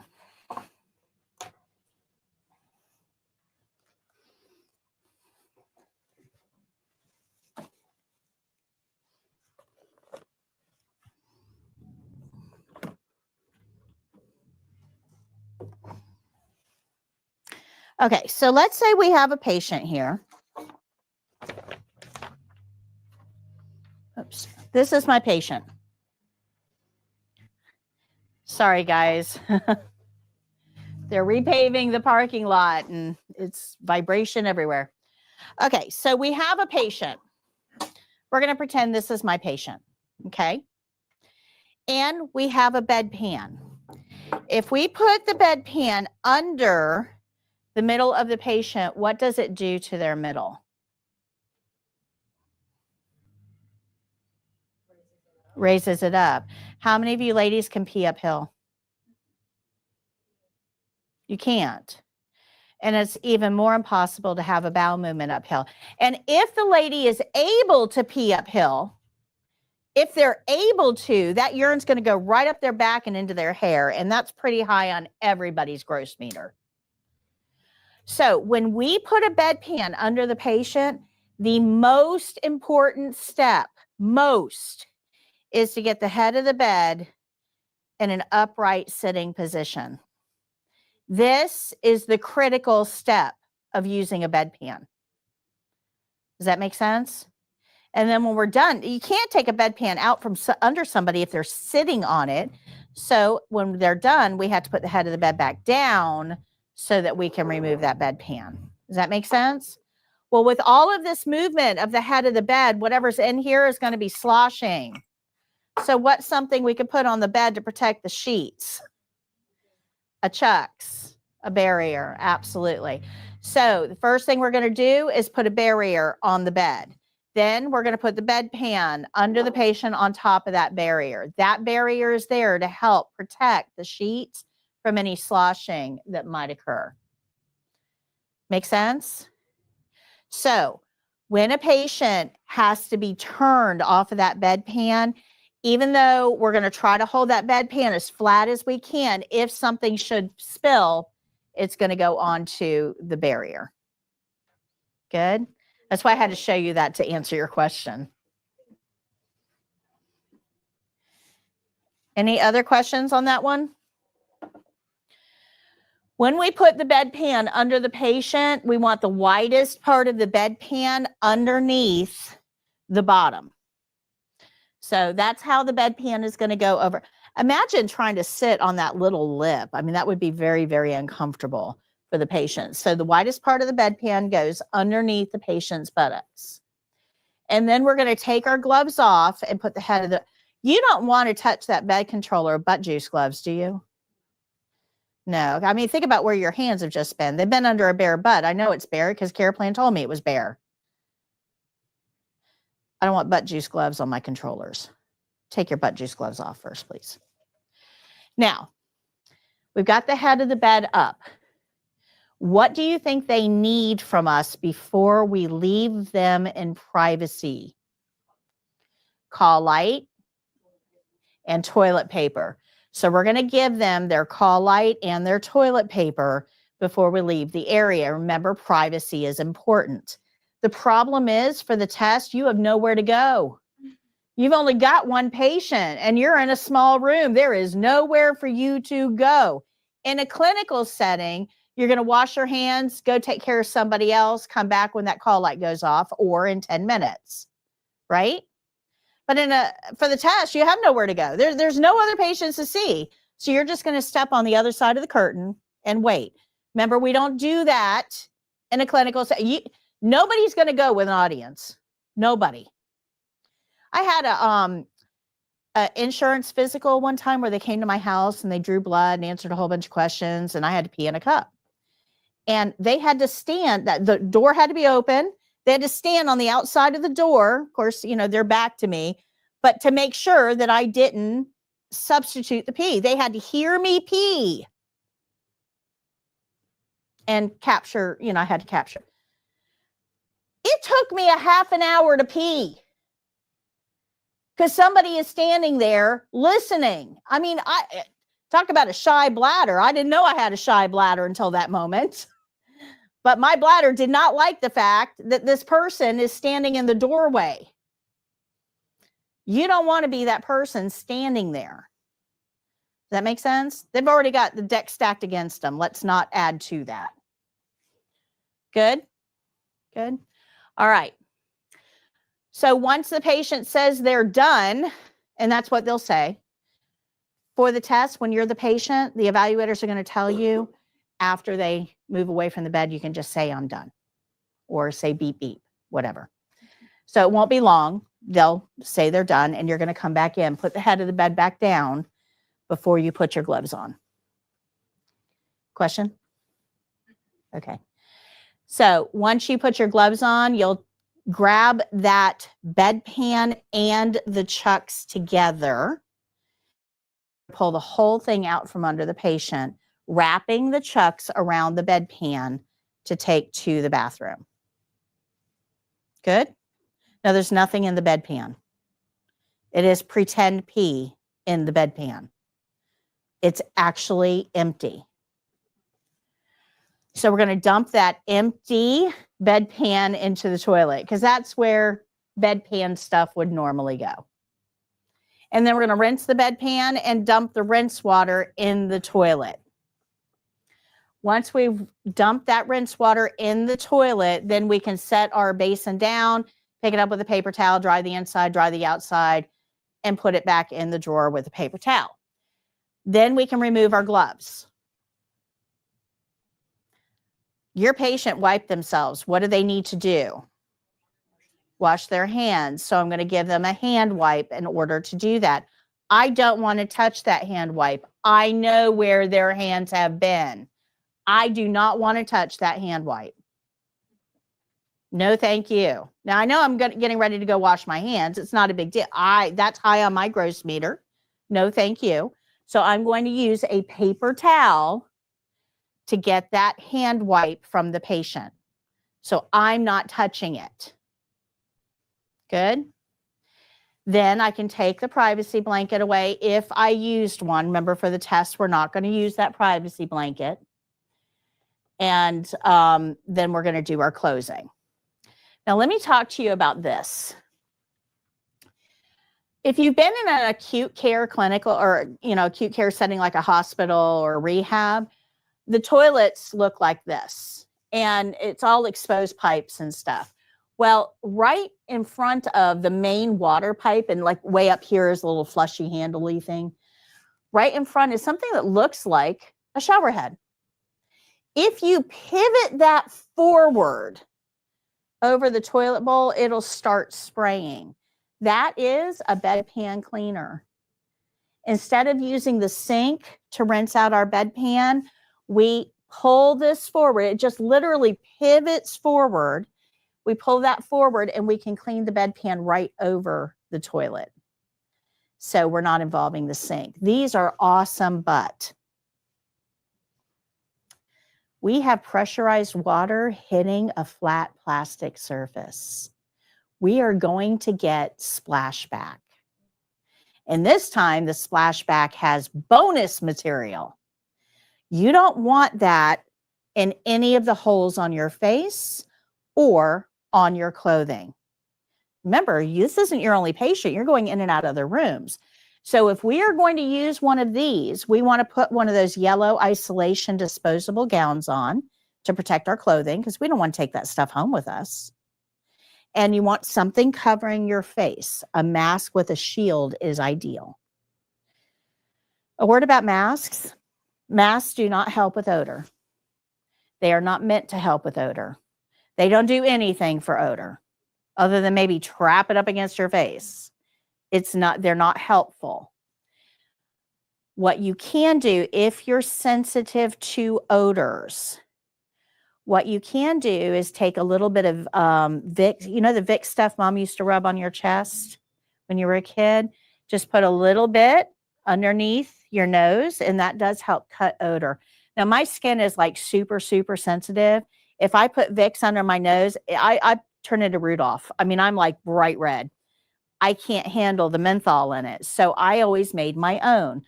Get a little tub of Vaseline, just a very small. They usually they kind of look like Carmex, just little tiny things. And put a couple of drops of your favorite essential oil. Lemongrass, orange blossom, patchouli, whatever you like. mix it in there, and then you can put that right under your nose. And now you've got a scent that you actually enjoy, and it helps cut down on some of the odors. So when I was working, I always had a small thing of, I called it the odor eliminator, and that I could just put it underneath my nose. So especially helpful when working with wounds and C. diff. Of course, not much helps C. diff. All right. Good morning, Miss Patty. I took my exam last week and I passed. Thank you so much for all the knowledge. Congratulations. That's amazing, Claudia. We're super proud of you. Great job. All right. So let's talk about bedpan positioning. When you put the bedpan underneath the patient, we have to think about this, right? We have to put the head of the bed up. Well, where the bed is going to bend is where the patient bends. And that's exactly where we're putting the bedpan. So when you put the bedpan underneath the patient and then you put the head of the bed up, that bedpan is on a crease. It's going to shift either up or back. It's going to move because it's literally on a crease. So you can tell them, you can move that bedpan around to, until it's comfortable. Good. So here are our skill-specific things that we need to remember to do this skill. We want the patient to ask the patient to lift their hips. If they can't, we'll roll them. We're going to position the chucks under the hips and then the bedpan on top of the chucks. Ask them if they're comfortable and then raise the head of the bed. Give them their toilet paper and their call light. We're going to put the head of the bed back down, put our gloves on, and take the bedpan and the chucks out together. Wrap the chucks over the bedpan, take it to the bathroom, clean our bedpan, put it away, give them a hand wipe, and then do our closing. That's the whole skill. Interesting fact, and I want to tell this to you because I think it's going to help you guys understand that the test is not nearly as hard as you think it is. I just made a big deal out of butt juice gloves, right? That you just put that chucks underneath the patient, right? And they're not wearing undergarments. The test does not even require that you have gloves on for that step. The test does not require that you have gloves on for that step. Because now you're going to use the person who does it in clinical setting to do it after that. Right. So you can use them. I want you to use them because anytime we touch personal skin, I want you to have gloves on. But it's not a graded checkpoint. Do you guys remember me saying on the first day that it's minimum skills competency? You guys remember that? I said, don't be afraid to go too low with your bar. You're thinking the test is way up here. The test is not anywhere near way up here. It is way, way, way down here. This test is not hard to pass. You aren't expected to be perfect. They don't even expect you to wear gloves to put a bedpan under a patient. I want you to. You should. But it's not graded. So when you start to think, oh my gosh, this test is going to be super hard, remember, they're not even grading you on this. It's not super hard. Good? Make sense? That one still freaks me out a little bit. I don't like that. All right. There we go. Okay, let me see if I can figure out how to show the video.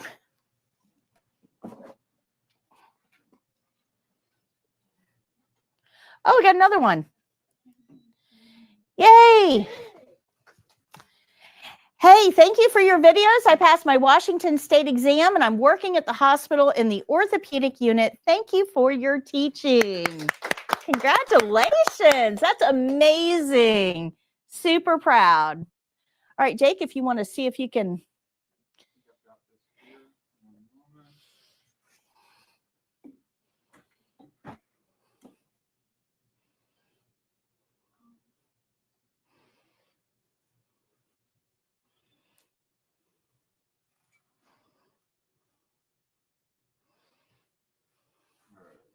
works.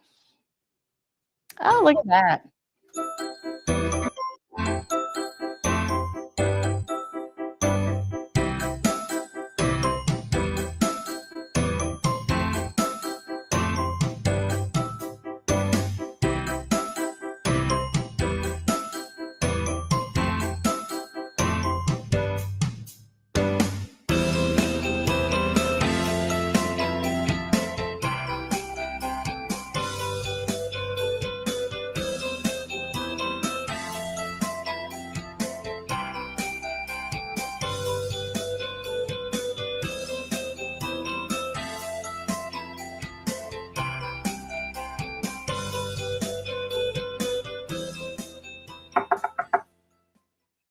Hello. Hi, Mr. Jones. My name is Patty. I'm your CNA today. How are you? I'm well. How are you? Fantastic. I understand you need a bedpan. Can I help you with that? Yes, please. Okay, I'm going to close your curtain, wash my hands, get my supplies, and I'll be right back.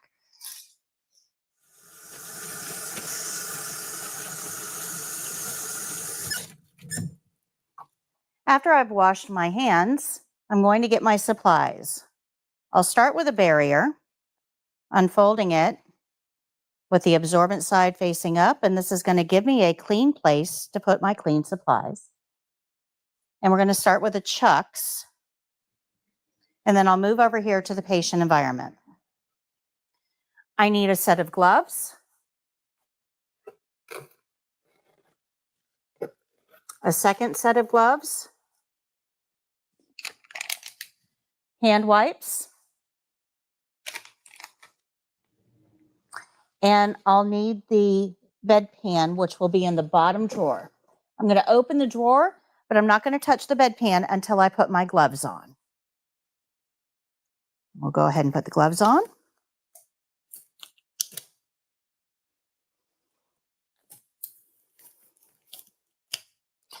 I'll take the barrier and prepare it by holding it up with the absorbent side facing me, and I'm going to roll it toward me.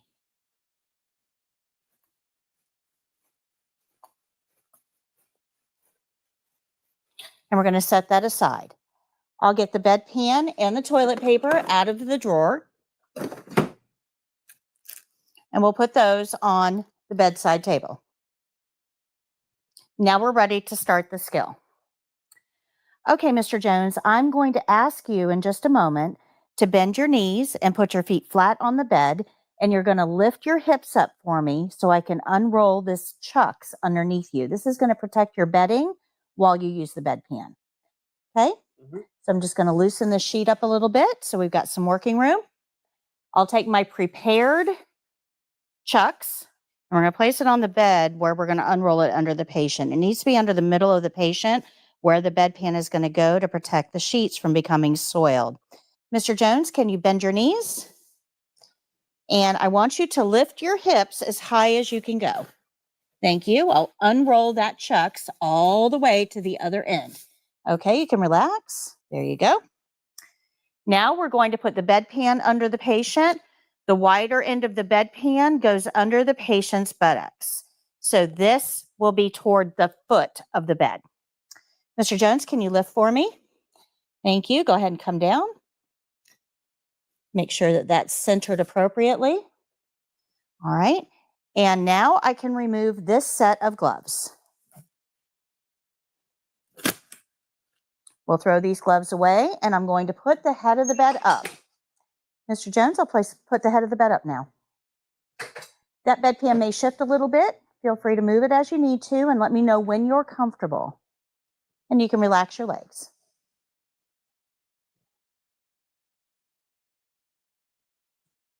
So you comfortable? Okay. Here's your toilet paper. Here's your call light. I'm just going to step on the other side of the curtain and let me know when you're done. Okay, Mr. Jones, are you done? I am. Very good. Let me lower the head of the bed.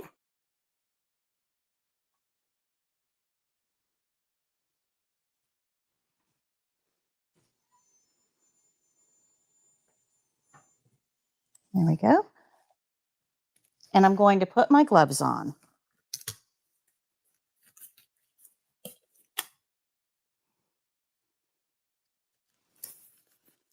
All right, Mr. Jones, in just a moment, I'm going to ask you to bend your knees and lift your hips off of the bedpan. But wait until I tell you because I need to hold that bedpan flat. Okay. Okay? I'm just going to move this out of the way. I'll take a corner of the chucks. Go ahead and bend your knees. Don't lift yet.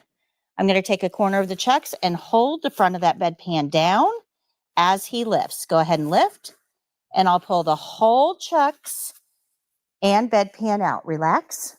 And we're going to take this to the bathroom for disposal. I'll bring the bedpan over to the patient bathroom area. We'll unwrap the chucks from around the bedpan and dispose of the chucks. And then we're going to dispose of the contents of the bedpan into the bedside commode. For testing, this is a simulation skill. There will not be anything in the bedpan, but we're still going to follow through with the simulation. We'll lift up both the seat and the lid. We're going to dispose of the contents of the bedpan into the bedside commode or toilet. And then we're going to rinse the bedpan. We want to put the rinse water into the commode as well. Now I'm going to set the bedpan down into the sink, disinfect it per facility policy, and then use a paper towel to pick it up. I'll take a paper towel to dry the inside. Throw that away. Another paper towel to dry the outside. Throw that away. And then one more for the drawer. Now that I've cleaned the bedpan, I'll get the toilet paper, place it in the bedpan, open the drawer with the paper towel, and then we're going to position this bedpan in the drawer and close the drawer with the paper towels. I'll then throw these paper towels away. We're going to remove the gloves and throw those away. I'll get a paper towel.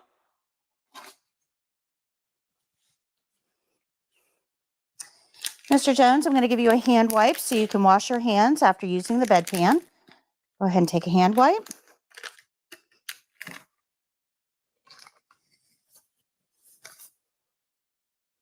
And then I'll collect that hand wipe after you're done with the paper towel. Thank you. This keeps me from touching the hand wipe. We'll throw this away. We're going to throw the barrier away.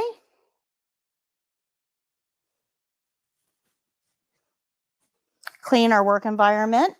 So I'll pull the sheet up. Make sure that it looks good. And here's your call light, Mr. Jones. If you need anything at all, just press that red button and we'll be happy to come back and help you.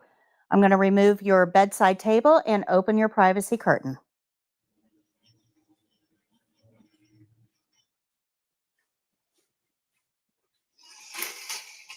Is there anything else I can get for you while I'm here? No, thank you. Are you comfortable? Yeah. Would you like a magazine before I go? No, thank you. Okay, your bed is in the low position. Your environment is clean. I'm going to go wash my hands.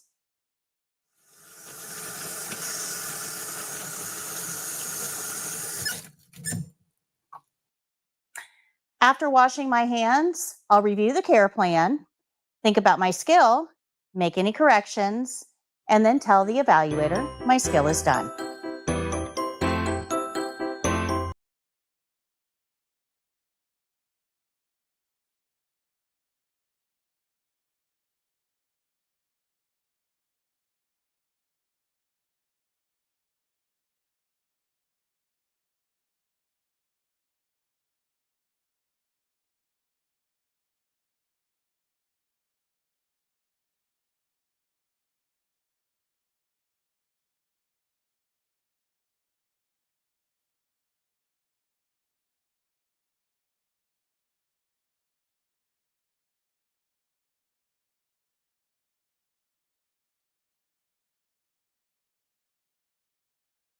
Okay, so the question is, what was the question? I'm sorry. What the patient went before. Oh, with the patient wipe. Okay, when does the patient wipe? So generally speaking, they'll do that right after they use the bedpan. There's not much room between the undercarriage and the bedpan surface, the bottom. So it's kind of hard to get in there and clean effectively. In most cases, we'll probably have to help them out a little bit. But for the purposes of this simulation, they would have done that while using the bedpan. There won't actually be toilet paper. They're not actually going to wipe. They're, you know, that's just simulated for the skill. Good? Questions? Let's go ahead and take a break. Come back in 15 minutes, and we will go through the last two skills. I have work. Can I have the pieces of paper? Sure.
Okay.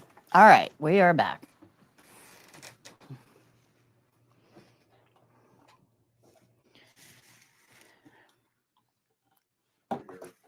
There we go. All right. We have a comment. Becky says, Nurse Patty, thank you for all you do in this community. I spent 3 weeks watching your videos, taking notes, and doing practice with my siblings, and I passed both with flying colors. Congratulations. Now, for you guys, I want to point something out. Don't take that down yet. Hold on 1 second. He's so fast. I want to point something out. Becky did an awesome job. I'm super, super proud. And there's nothing wrong with the way you did this, but I want to point something out to you guys who are sitting in my classroom. This individual watched my videos, took notes, and practiced with siblings and passed both with flying colors. Doesn't say anything about taking a class, reading the yellow book. This is what this person did to pass. How much further ahead of it are you? Okay, so this person was successful and I'm super, super proud, but I want to point this out for you guys. Don't stress the test. Okay, and Becky is not alone. We have hundreds of people every month that do nothing more than watch my videos and pass the test. They don't even watch my lectures. They just watch my videos and pass the test. You guys are so far ahead of the game. This test is going to seem very easy to you. Okay? You just got to get over your own fear. That's the hard part right now, is your own fear. I have a quick question. So on the care plan, when we go to take the test, does it say the supplies on the care plan? No, it does not. It does not. Okay. It does not. You are responsible for knowing your supplies. Okay. Now, you're not graded on supplies. There's no checkpoint that says got the right amount of supplies. You're graded on what you do with the supplies. So let's say that you don't take, we'll go to bedpan because that's the one we just did. Let's say we don't take a chucks with us. We put a barrier on the table, we put our stuff on the table, but we don't have a chucks to put under the patient. Now, it doesn't count against you that you didn't grab the right amount of supplies.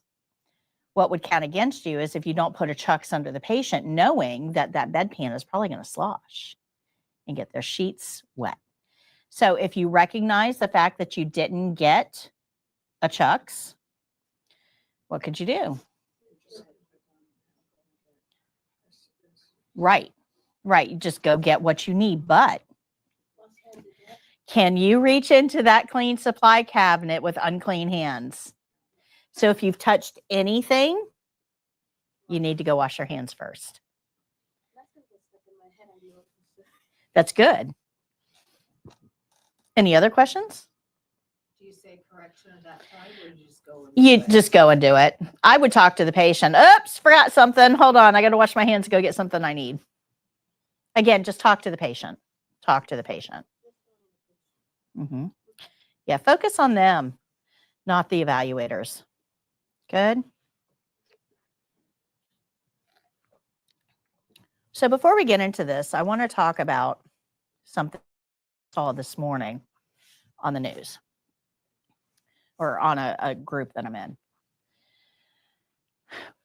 And this is why I harp so much about the patients, okay? Now, this is an ethical dilemma that I'm about to give you. I don't believe there is any right or wrong answer because it's ethics, right? Ethics is very gray, depends on your standpoint. But let me give you a very brief explanation of the situation and why I think this could have been handled different, okay? We have a young man who was in a catastrophic accident of some sort. I do not know what happened to him, but he is now, for all intents and purposes, no viable brain activity. Very young man, very young. I don't know his exact age, but I do believe he was either 18 or just under, somewhere in there. His driver's license declares him as an organ donor. Okay. And he is now showing no observable brain activity. So the nurse that came into the room, and I don't know anything that happened up to this, is all that I see is just this one interaction. Okay, it's all I'm basing this off of. The nurse comes into the room and they want to terminate life support to harvest his organs based on the fact that his driver's license shows he's an organ donor. And the family, both parents at the bedside, said, I don't want him removed from life support. We want to give him some time. He's young. Let's see what happens. And the nurse did not want to hear that. The nurse kept going back to the fact that he's an organ donor. So this nurse, I believe, could have handled this situation much differently by prioritizing the life in front of her rather than the potential benefit of organ donation. When you stop paying attention to the person, problems happen. Do you guys see that? This is now this is a very ethical situation. There's a lot of gray area here. Is he under 18? If he is, then the parents certainly have the right to make decisions for him regardless of what's on that driver's license, right? If he's 18, that changes things a little bit, but they're still his next of kin. Even though he's an adult, they're still his next of kin. The other issue is just because you have organ donation on your driver's license, you did not sign a consent to terminate life to harvest organs. There was no informed consent there. You just simply sign, if my body should go, make use of it. So because there's no informed consent, they can't terminate, that person did not agree to terminate life to harvest organs. So there's a lot of legal things here that are going to have to be sorted out. I'm not worried about that part of it. That'll get sorted out in the courts. What I'm worried about is this is a teaching opportunity for us to understand the impact when we stop prioritizing the patient over everything else. That's when problems come in. Does that make sense? And that's why I'm so strict about don't pay attention to the evaluator. Don't talk to them. Pay attention to the patient because it's not just about the test. The patient is who we should be paying attention to in a clinical setting. Always. Always. In this case, the patient can't speak for themselves. So who is speaking for the patient? The parents. We should be supporting them. Does that make sense? There's a huge learning opportunity here. And I really think that this nurse could have handled this way differently. And I'm not in her shoes. I don't know what all happened. But I do think that there's a lesson here for all of us. Okay, good. My heart goes out. That's a horrible situation for any parent to have to deal with. I mean, how do you say goodbye to your child? But then to have additional stress on top of that is just unfathomable. And this is not the first situation this week that I've read about where there's an ethical consideration that's not taken into account by the medical team. Guys, if we aren't supporting ethics in healthcare, your patients aren't going to trust you. It is that simple. Ethics is a big part of medicine, a huge part of medicine. And if we're totally overlooking ethics, we're not practicing medicine very well. And that will affect your jobs eventually. When people are afraid to get health care, what happens to your jobs? Yeah. Does that make sense? One of these days, people will listen to me. Not you guys, them out there. All right, so let's talk about catheter care.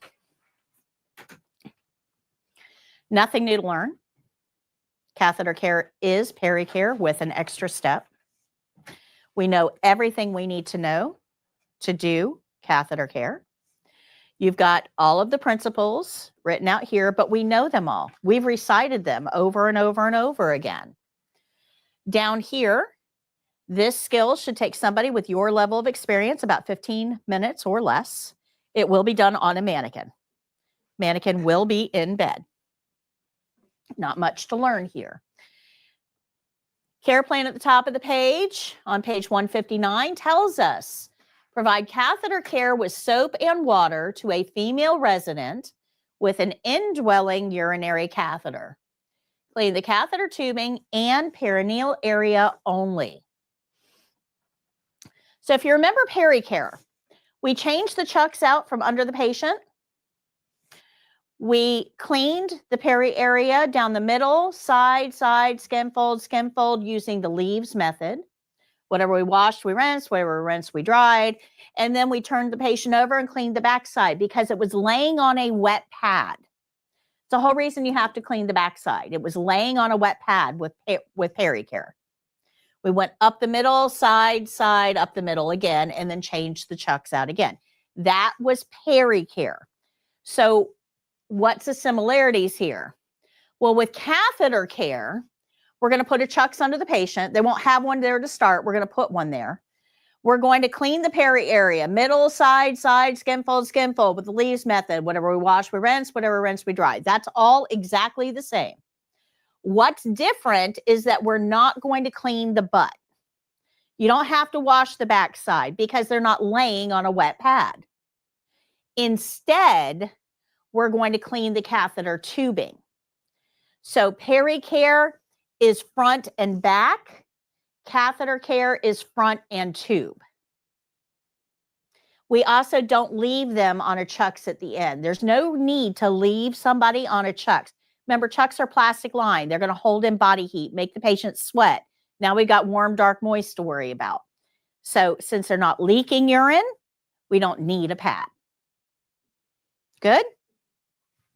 All right, so now let's learn about catheters. Catheter care, which is cleaning the catheter and the skin around it, is generally done once a shift. Pericare every 2 hours around the clock, catheter care once a shift. Okay? While you're doing catheter care, we're also going to inspect the catheter bag and the tubing.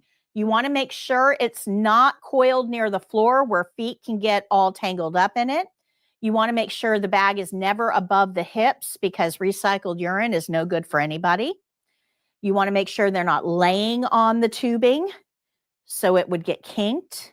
So we want to just take a look and make sure everything looks good. Now let's talk about catheters and how they work. This is an entire catheter system. This part right here, the yellow part, is the catheter. This is the bag that the catheter empties into. So catheter and bag, two pieces together make up one closed system. This end of the catheter is inside the patient. There are no openings anywhere here for bacteria to get into. It's closed. We're going to see how we might introduce bacteria into the system if we're not careful in just a few minutes, but this is a closed system. Let me take you through the parts of this. This is the catheter tip, and in the tip you have this hole that allows urine from the bladder to drain down into the hole and through the tubing to exit the body. This balloon holds the catheter in the body. I'm going to show you how in a minute. This is the catheter tubing itself. And then you've got these two ports. One of the ports is going to connect to the bag. The other port is how you fill this balloon with water. It's also how you empty it before you take the catheter out. The drainage bag tubing empties into the drainage bag. There are CC markings on the drainage bag. We do not use those. It's for eyeball purposes only. That's not measurement. To measure, we empty it into a measuring container to measure. You also have the emptying port here and the little house that emptying port lives in. So these are all the parts to a catheter system. And here's what they look like.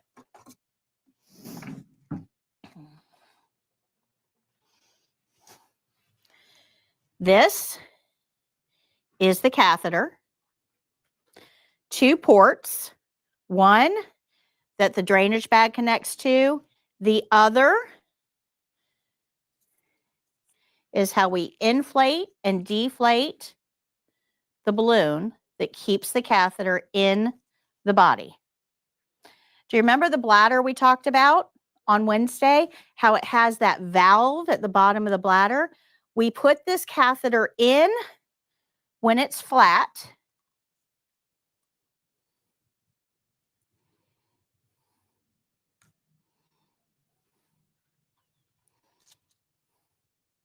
So we insert the catheter into the bladder.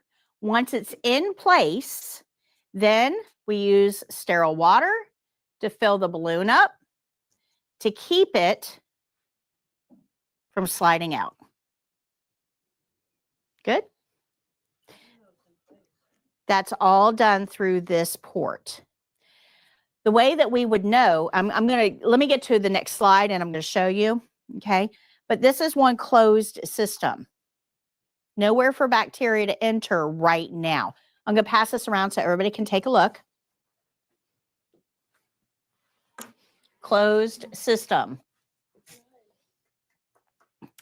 Oh, wow, Vanessa. Wow, we got a lot of people to congratulate today. Good morning, Miss Patty. I want to say thank you. Passed my CNA exam this weekend. Congratulations. I love it. Okay. So the catheter and the bag are two separate pieces. And that's because the catheter can stay in place up to 30 days. So the catheters only have to be removed and replaced about every 30 days. The bags, however, because they hold urine, we don't want to leave them in use for too terribly long. So usually these are going to be changed out weekly. So catheter once a month, bags usually weekly. Go by your care plan.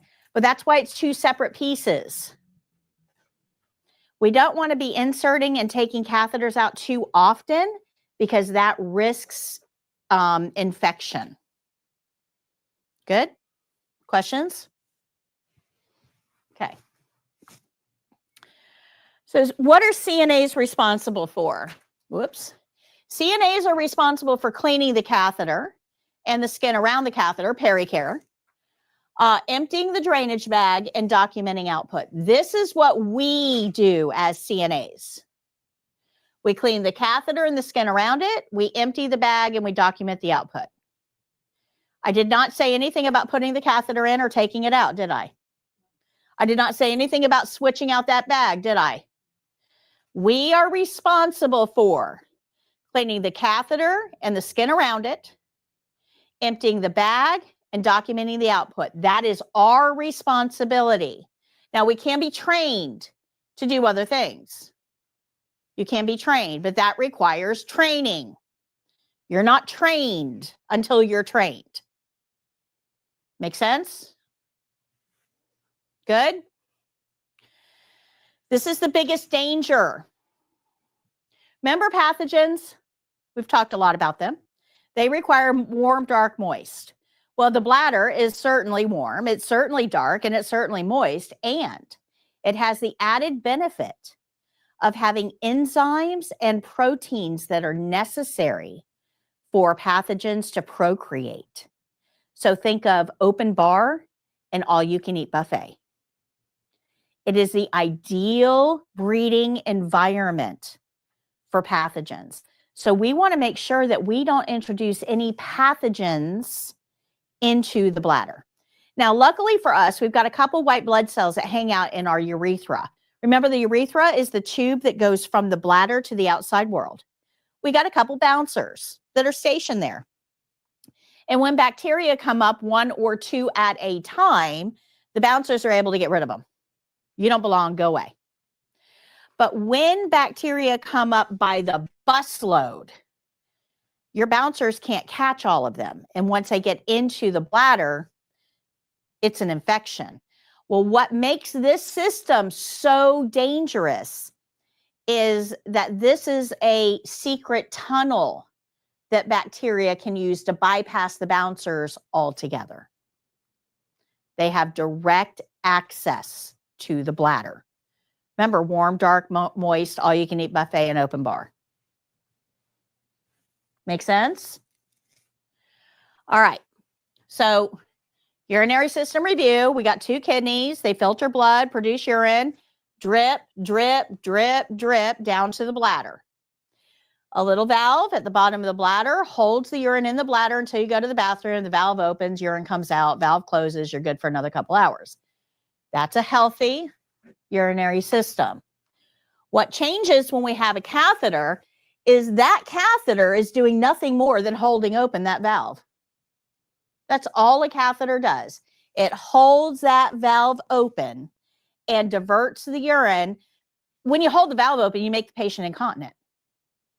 That's all you're doing is making the patient incontinent, but we're diverting the urine down through a tube. So instead of them being incontinent, we're just directing the urine into a bag.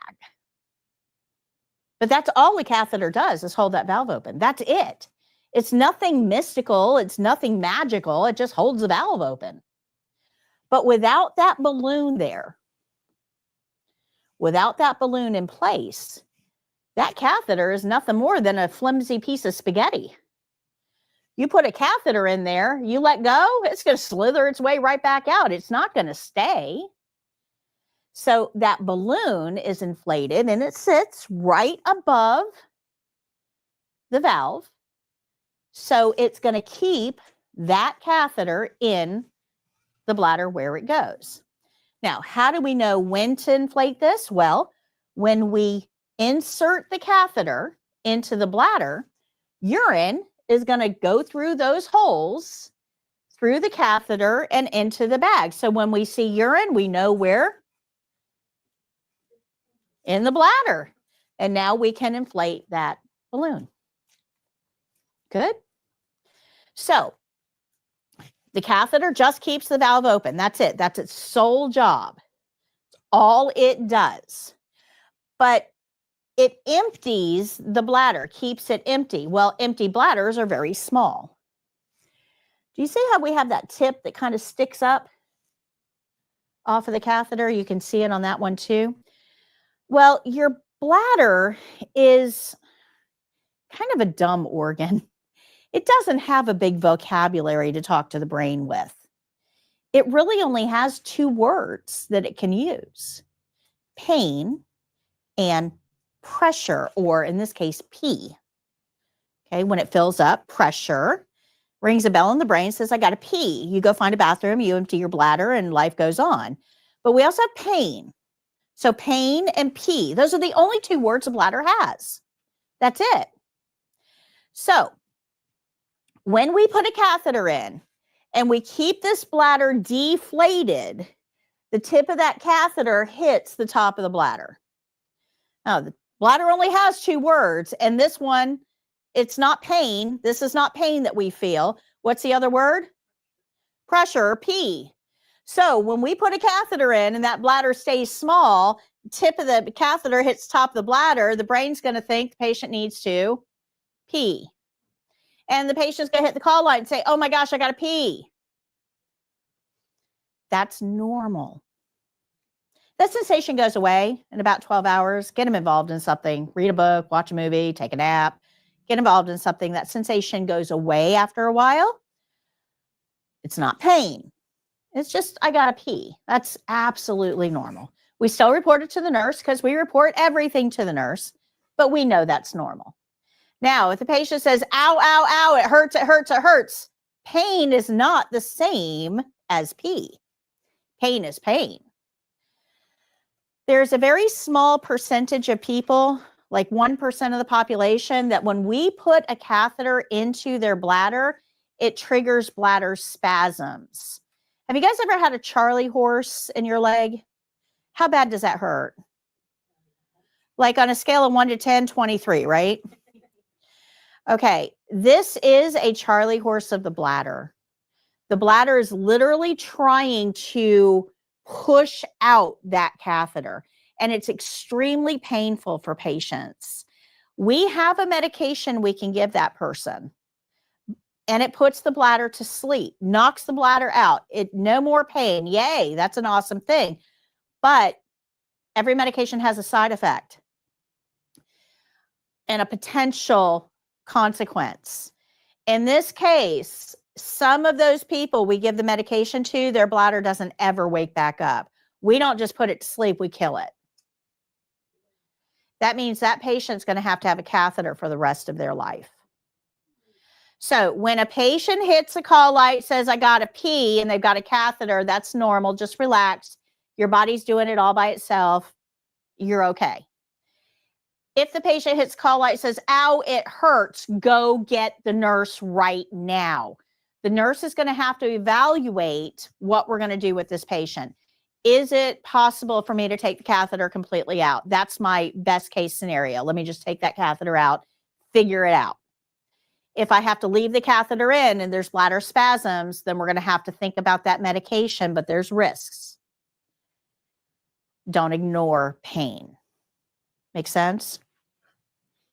I used a lot of condom catheters in home health. We're going to talk about those, yeah. Since this can be a potential problem, wouldn't that be something that we could just do instead? If it's a male. Yeah. If it's a male. Mm-hmm. Because they don't have any. Yeah, and in most cases, we start with, Oh, yeah, okay. rather than an invasive catheter. Okay. We'll talk about that in just a minute. Everybody understand this system? It's not nearly as complicated as you think it is. Catheter is nothing more than a close-in straw that's flexible, that's holding the valve open. That's it. That's all the catheter is. I like to go over this because there's a lot of fear with catheters and CNAs. If you understand what's going on inside the body, it takes a lot of that fear away. But, you know, this valve or this bubble is not foolproof. You pull on it hard enough, it will come out. It does keep the catheter in place, but it's still a squishy balloon. You pull on it hard enough, it's going to come out. We'll talk about that in a minute. So we have this whole system, and remember, it's a closed system. The only opening is inside the patient. If we separate these two pieces to change out this bag, that is an opening that will allow bacteria in. That's why you have to be trained to do this. Now, the other place that we can let bacteria in does involve us, and that's at the bottom where we empty the catheter. This is very important for us to understand, because when we're emptying these catheters, whether it's this one or this one, we can allow bacteria into this system. We're going to talk about what happens there. But there's two different types of bags that as CNAs we'll be dealing with. One of them is a leg bag. The other is the bedside bag. That's the one that I passed around. Holds a lot of urine. We use them more in clinical settings.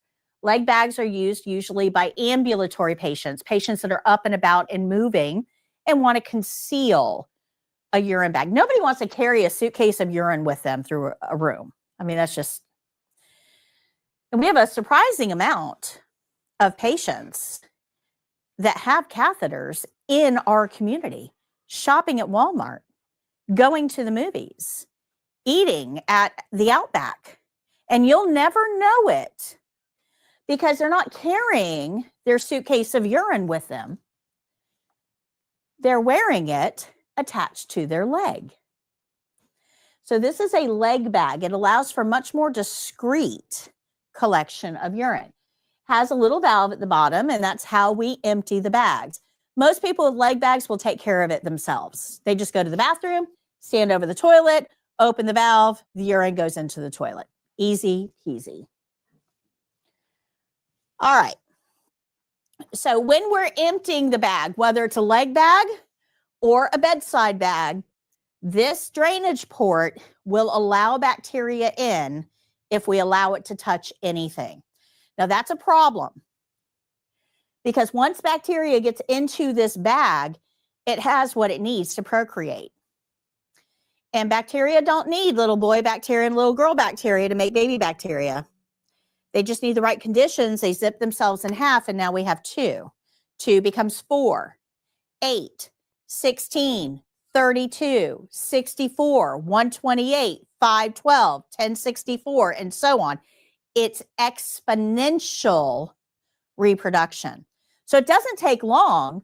You get one bacteria in here to get very crowded. So now those bacteria start to climb. And now they're getting fresher food, which means they really start to ramp up. And then they get into the catheter itself, and now we blocked out light. And the urine is really warm. So they are really, really, really multiplying. And by the time, remember, they're bypassing our bouncers. They don't even see the bouncers because they're inside the tube.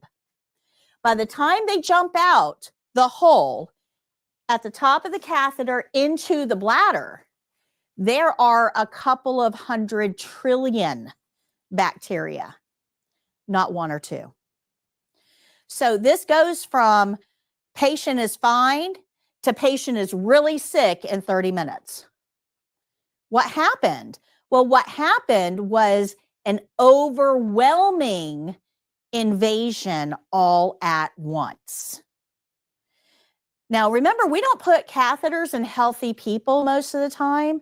We put catheters in patients that have something else going on. So we give them an overwhelming infection, and they probably don't have the resources to fight it off because their resources are being used for something else. That's why catheters kill about 2,500 people a year. Make sense? So if we can avoid a catheter, we will. If we use a catheter, we have to maintain very strict infection control protocol. Questions? So there's 3 points that bacteria can enter the system. This one's inside the patient. The nurse has to deal with this one, not contaminating the catheter as they insert it. That's a nurse's job. We have this where the catheter and the bag join. You have to be trained to do this. But down here, emptying the bag, that's all us. That's what we do. So if we empty this bag, we've got to pay attention to infection control, not to allow bacteria into that system. Guys, the closer you get to the patient, the more dangerous it becomes. That's why you're way down there. Good? Good? All right. Urine bags have to be above the floor. We don't want that urine bag on the floor. Remember, pathogens, right? We don't want the bag to touch the floor. So make sure the bag is on a non-moving part of the bed away from the floor. You also want to make sure that we don't lift that bag above the level of the patient's hips, because any bacteria that might be in that tubing gets a one-way ride, whoosh, right into the bladder. So I watch a lot of medical dramas, and I can't tell you how many have a patient care tech or a CNA walking a patient down the hall, holding the bag up like this as they're walking the patient. That's just gross. That is gross. Bags should be below the level of the hips. Good? So wheelchairs often, let's talk about that for a second, because that's actually important. Wheelchairs often have like this fabric pouch that we put the bag into on the wheelchair, kind of in the back. And that helps, right? Because nobody wants to carry a suitcase of urine around. People stare. It's kind of a privacy thing. But when you put that bag inside that pouch, we are blocking out light. We have made a warm, dark, moist environment. That bag, if you look at it, is clear on purpose so that we have light to help inhibit bacterial growth. So if we have a patient with a catheter who's sitting in a wheelchair all day long, and the bag is in a fabric bag which conceals the light, remember that we better be watching for signs of infection in that patient because they have an additional risk factor where a bag just on the bed is exposed to light. So less bacterial proliferation. Make sense? Good CNAs.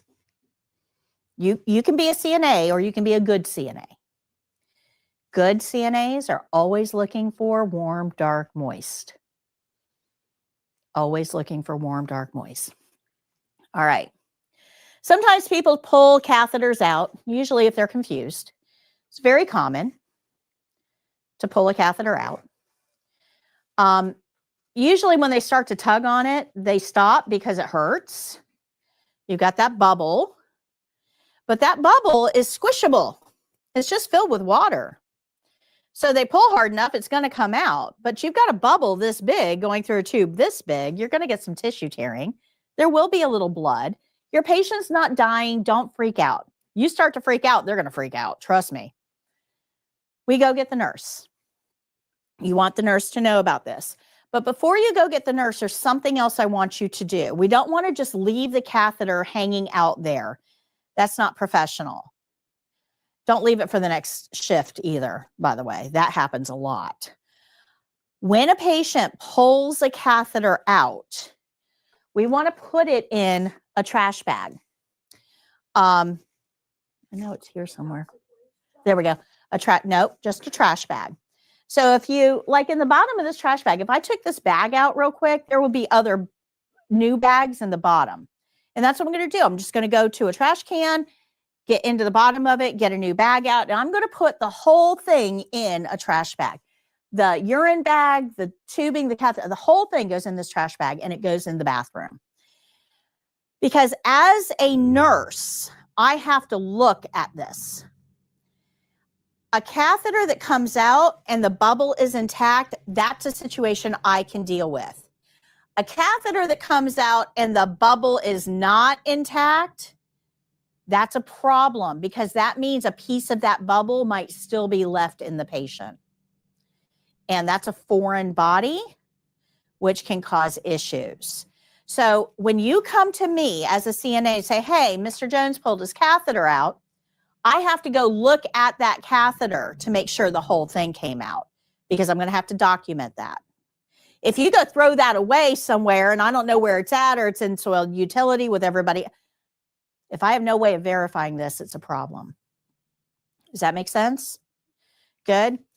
So that's bad, right? We don't want patients to pull it out. So if your patient seems agitated, report it to the nurse. If they're tugging on it, report it to the nurse. Let's see if we can prevent that problem. But believe it or not, that is not how most catheters come out. Because most people will stop pulling on it once it starts to hurt. That's not how catheters come out. This is. Catheter tubing that is coiled near the floor is a tripping hazard. Your feet will get tangled up in that catheter tubing. And when you try to untangle your feet, you will pull that catheter out. Now, if the catheter tubing doesn't get you, this will. Moving a patient, and remember, a lot of what we do is moving patients. A lot of what we do. If that patient has a catheter and you try to transfer them out of bed and into the wheelchair, and the catheter bag is on the other side of the bed, when you lift that patient up and pivot them, it'll pull that catheter right out.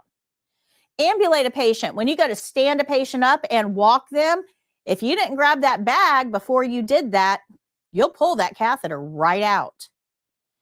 Turning a patient over in bed, if you trap that tubing between your leg and the bed, you'll pull that catheter right out as you turn them. CNAs pull out catheters at an alarming rate. Anytime we're going to move a patient, you should stop and look for a catheter. Good? Make sense?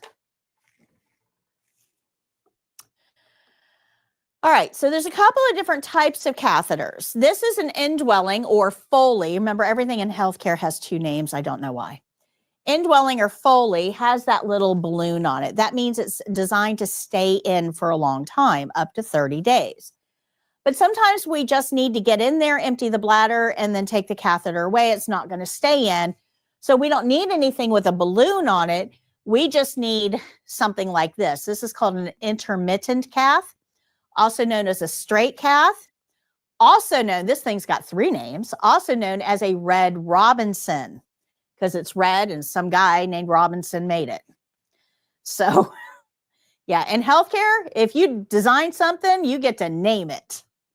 So this type of catheter is just simply to drain and remove, doesn't stay in.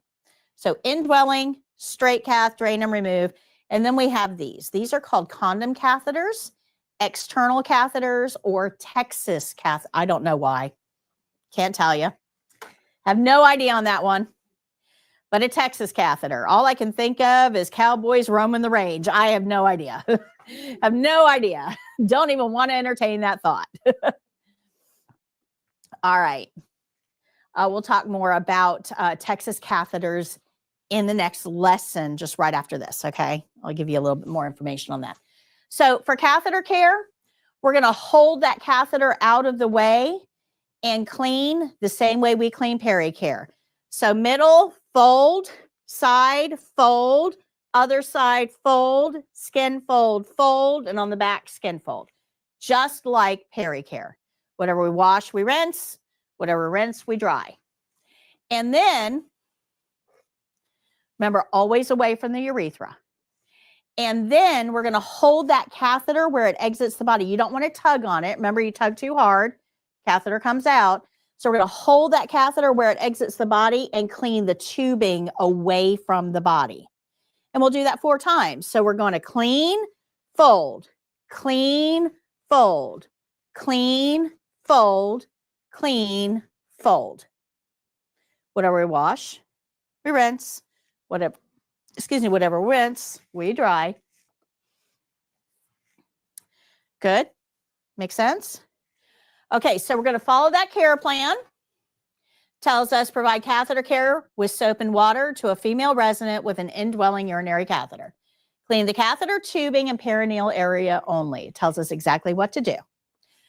We're going to do our opening. Knock, knock, knock. Hi, Miss Jones. My name is Patty. I'm your CNA today. I'm here to whatever. Is that okay? Close curtain, wash hands, get supplies. We're going to get water. We'll use a paper towel to turn the faucet on. We're going to check the water. It should feel warm, not hot, not cold, just warm. And we're going to ask our patient to check it too. We're going to cover the patient with a privacy blanket and pull the sheet down underneath. We're going to put our gloves on. First thing our gloves should touch is the patient. And then we're going to scoot and roll so we can put a chucks underneath that patient. Once we get them back on their back, we'll uncover them, just the area we're working with, just like peri-care. Roll that blanket to just expose the area that we're working on and put a towel over their legs. We're going to wring our washcloths out, no dripping wet washcloths, and we'll soap 5 corners. 1, 2, 3, 4, and the back is 5. Then, once we have the washcloth soaked, we're going to hold that catheter out of the way, and we're going to clean, moving away from the urethra. So middle, fold, side. We have a washcloth. Thank you.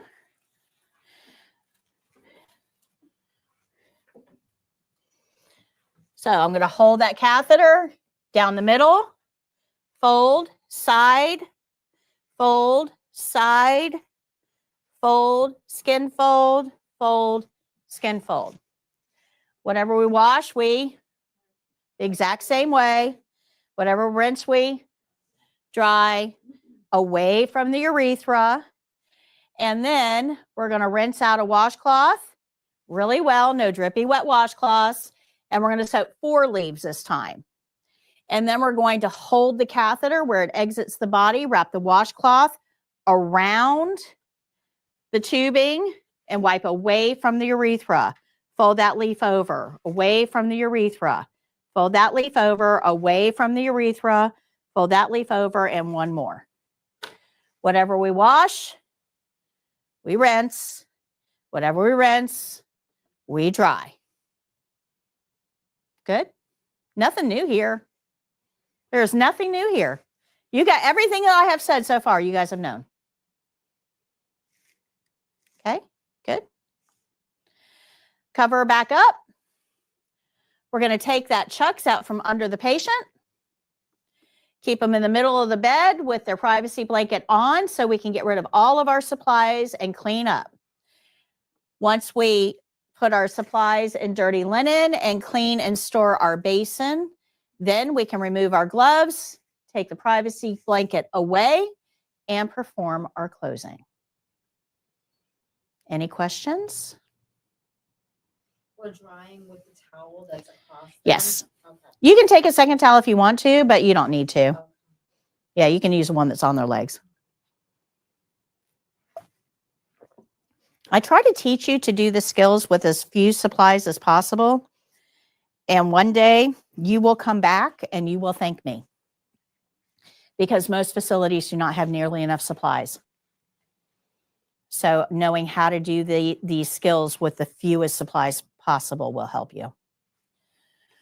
All right, any questions on this? I'm going to show you the video for this in just a few minutes, but before we get to that video, I'm going to talk to you about the last skill that we have to learn, and that's drainage bag. And so I want to go through the lesson. It's only like 5 minutes, so I can show you these 2 videos back to back. And that way it opens up enough practice time for you today. In a clinical setting, these 2 skills go together. If you are going to clean the catheter, you're going to empty the bag. They go together. For the test, they are 2 separate skills. Okay, make sense?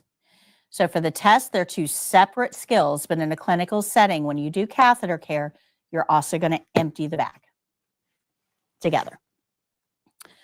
All right, so let's go to page 164.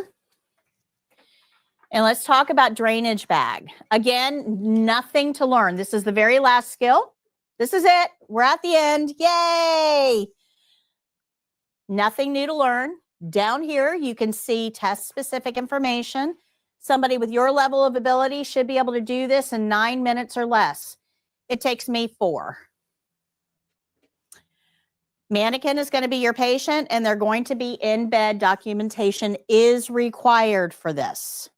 And you can be off by 50 cc's in either direction. Care plan is at the top, page 165, along with step-by-step instructions and your supplies at the bottom. Care plan tells us to empty the resident's urinary drainage bag into a graduate container and measure and record urinary output in mLs or cc's on the intake and output form. This is the intake and output form. Urine is output. So if we have a form that has intake and output, where do we want to document the urine? Output. If you put urine up here under intake, you will fail. Not because you did something wrong, but because legally you're telling a court that they drank urine. Good? Remember, when you miss a checkpoint, it's not because of you, it's because of the consequence to the patient. All right, so we've already talked about this. We talked about drainage bags and we talked about leg bags, and we know that both of them connect to the port on the catheter. So it doesn't matter. This is just a regular catheter, indwelling catheter. So it doesn't matter whether we're connecting a bedside bag or a leg bag, they both connect to the catheter. You good? Yeah. Through that one drainage port. Good? Okay, so when we empty the drainage bag, we place the graduate container on a barrier on the floor. I think I'm missing some slides. Hold on, let me go through this. I may have to improvise this. You don't want to put the graduate container directly on the floor. We need a barrier there. We aren't going to use a bedside table for this because remember, we don't lift a bag above the level of the patient's hips. So for this skill, everything is on the floor. When we put the container on the barrier on the floor, and we're going to empty the bag into the cup, we don't want that port to touch anything. Not our gloves, not the bed, not the container, not the floor, not the bag, nothing. So that little tip, the little bit of the port, thank you, that we're using to empty. So this is our bag.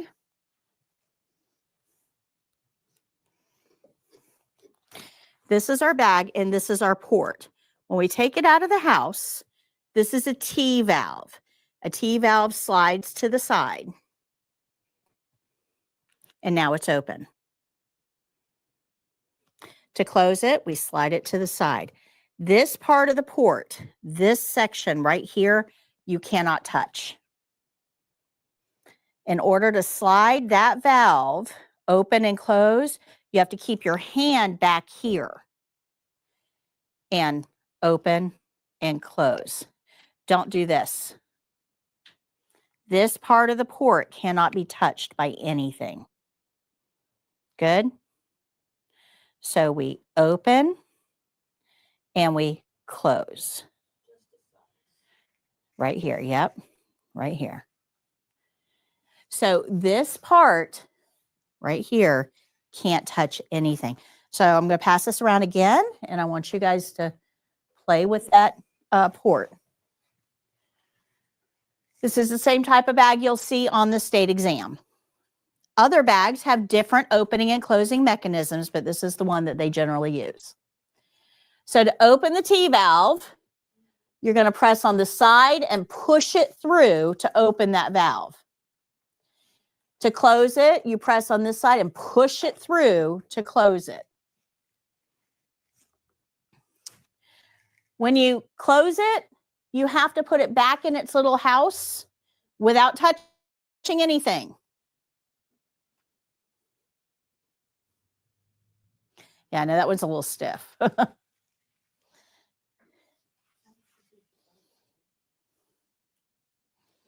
Yeah. The one on the test probably won't be that stiff. They loosen up over time. That's a new bag, so they loosen up over time. For the test, it probably won't be that stiff.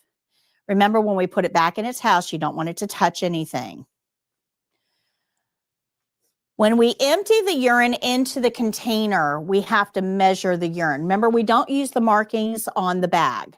We have to empty it into a container and then measure it, but it's very specific how it needs to be measured. It's got to be measured on a barrier, on a flat surface, and at eye level. So that means that you've got to be down to see it. We're not going to do it on the floor because it's hard. You can't really get all the way down on the floor. So we're going to take this container, because we have to be at eye level and we can't really get to the floor. We're going to take this container over to the bathroom. We're going to set it on the lid of the toilet and make sure it's on that barrier. So we'll use that same barrier that was under it when we emptied it. We're going to wrap it around the container because remember, we don't carry an open container of urine anywhere. Take it to the bathroom, put it on the lid of the toilet and unwrap it. Then we're going to get down and measure it at eye level. Don't hold a urine container up to measure it. It's got to be on a flat surface at eye level. And then we're going to document. Remember that we have to wash our hands before we document and we have to wash our hands after. But documentation is always going to be in the output section. So the time, you can use military time. If you don't know military time, you can use regular time, but you have to write AM or PM. Type of output is urine. That's not all that can come out of a human body. There are other things that can come out of a human body, like sweat, emesis or vomit, diarrhea, spinal fluid, wound drainage, a lot of things that can come out of a human body, not just urine. So we have to declare what kind of output, how many cc's, and then our initials. Remember, this is the documentation form from the state exam. Let me talk to you a little bit about Texas caths, though, because I'm missing some slides here. So Texas caths, or external caths, where was it? Oh, hold on, I got to find it now.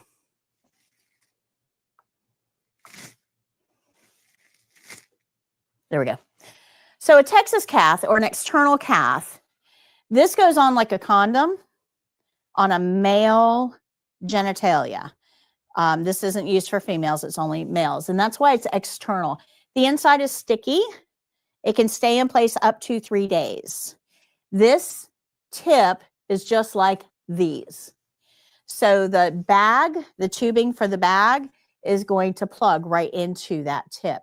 But because it's external, there's less of an infection risk because there's nothing inside the patient, but there's still a risk here. And that's because urine is acidic. Remember we talked about that, how acidic adult urine can be? Well, this is a reservoir tip, which means the tip of the actual penis shaft is going to end like right here. So that means that urine can actually build up right here and sit right against that very sensitive skin of the tip of the penis. So if we have a patient that has an external catheter, we're going to change it out every 3 days. But when you change it, you've got to make sure you're doing really, really, really good pericare, that we're getting that skin super clean. And most of the time, there will be an order for something called skin prep. It looks just like an alcohol pad, except the wrapping is a little bit different, just different colors, and it'll say skin prep on it. And we wipe that on the area that's going to be up against that urine before we put a new catheter on. Good. So that's only used for males. Yes. My question is this: a patient asks for help getting to the bathroom. The care plan has indicated that the patient should use a bedpan. What is an appropriate action for the CNA to take? That's a great question. Leave that up for a second. Let me ask you guys, just based on what you know in class, how would you answer this? Why? Say it loud. Care plan, care plan, care plan, care plan. Care plan says bedpan. Patients asking to get up, that's great, but they may not know why they can't get up. Care plan says bedpan. So I would offer them a bedpan. And if they say, no, I want to go to the bathroom, I'm going to notify the nurse. You guys already have the information you need to answer that question. Great question, Helen. Awesome. That's a very similar question to what you would see on the state exam. Because they're asking you, do you understand about following the care plan? That's what that question is all. That is a care plan question. It looks like a toileting question, but it's not. That's a care plan question. I was gonna ask an exam, is it like you have to literally write it down word by word, or? Nope, it's go to page 191. That's how the questions will be written. They're all multiple choice, all of them. It is. Yeah. So you're just going to click the choice that you want to make. Good call, Jake. Okay. So for this skill, we're going to follow the care plan. We're going to do our opening. We're going to use a barrier on the floor. We'll put our gloves on. We'll empty the bag into the graduate container, making sure not to raise the bag above the hips and not to let the port touch anything. Once you have the bag emptied, and yes, it does need to be emptied. not every drop. It's not Maxwell House, good the last drop, nothing like that. But you do want it to be empty. Okay. So don't leave like, this much in there. You want it as empty as you can get it. Close the valve and put it back into its house. Don't leave that valve open. That's an opening for bacteria. Close the valve, put it back into its house without letting it touch anything. We're going to wrap that chucks around our, return it to its house. Wrap the chucks around the container, take it to the bathroom. We're going to set that on the lid of the toilet and unwrap the chucks from around our container. And then we want to get down and read it at eye level. We'll dump it into the toilet, rinse the container, dump that in the toilet, and then return our container to storage. Then we can remove our gloves and do our closing. That's the skill. It said it's gonna be done on a mannequin. Is there gonna be like liquid and everything? There will be. Yeah, there's actually going to be yellow water in the bag. It looks like Mountain Dew. It's not. It's just yellow water. They do tint it for you. Number one, to make it feel a little more real. But number two, because we've got to be able to measure this. If it's just clear water, it's really, really hard to measure. Now we're going to round to the nearest line.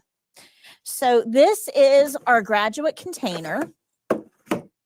This is what it looks like. Triangular, graduate, because it has graduated markings, container.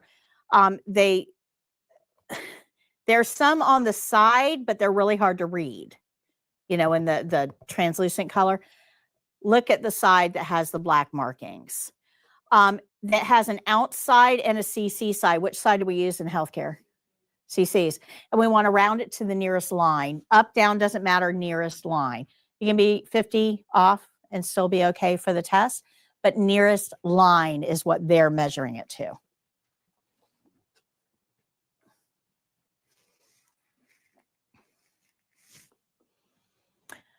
We want to make sure that we document under output and then wash our hands again. Questions? So like right here is 250 and then right here would be like 240, 230. Nope. It's going to be, if you look at the measurements here, Yeah. okay, we have a line for 250 and a line for 300. That's Bless you. What is halfway between 250 and 300? 275. Right. So these little lines are your 25. So we have 300, 325, 350, 375, 400, 425, 450, 475. Okay. So it's always going to be in a 25. Always. Yeah. Yeah. You don't want to measure, and I've seen this before on the state exam. People write like 409. No, 375. Because so if you look at the numbers, so 350 and then 400. What's halfway between 350 and 400? 375. So those little teeny tiny lines are what we call 25s. So 325, 350 is marked. 375, 400 is marked. Good. All right, I'm going to show you these two videos back to back. We're going to see catheter care, and then we're going to roll right into drainage bag.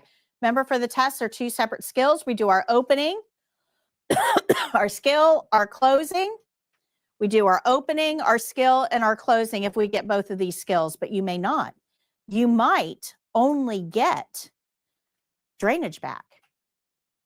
If you look on page 25, you'll see there's a care plan that has drainage bag but does not have catheter care. Catheter care first. Catheter care first, please. I got it.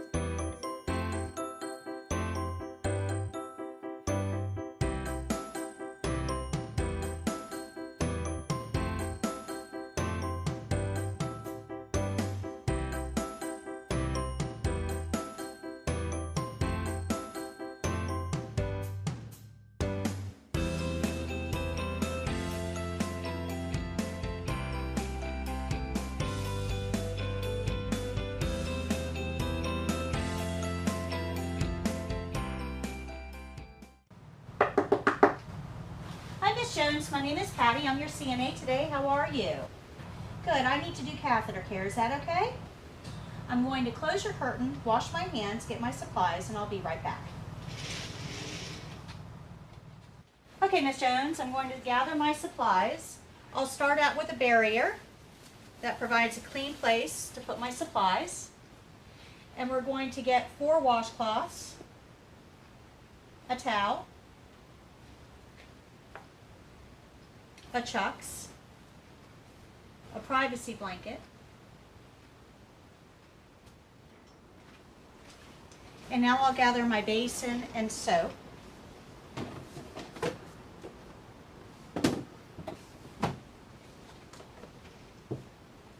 And a set of gloves.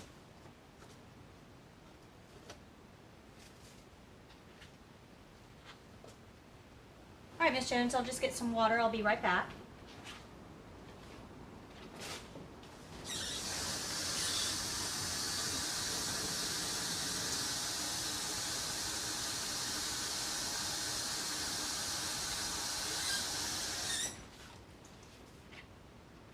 Okay, would you like to check the water temperature and make sure it's okay?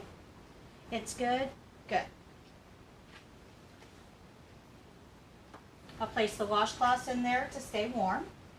And I'm going to cover you with a privacy blanket. This is going to help protect your privacy and keep you warm while we do this skill.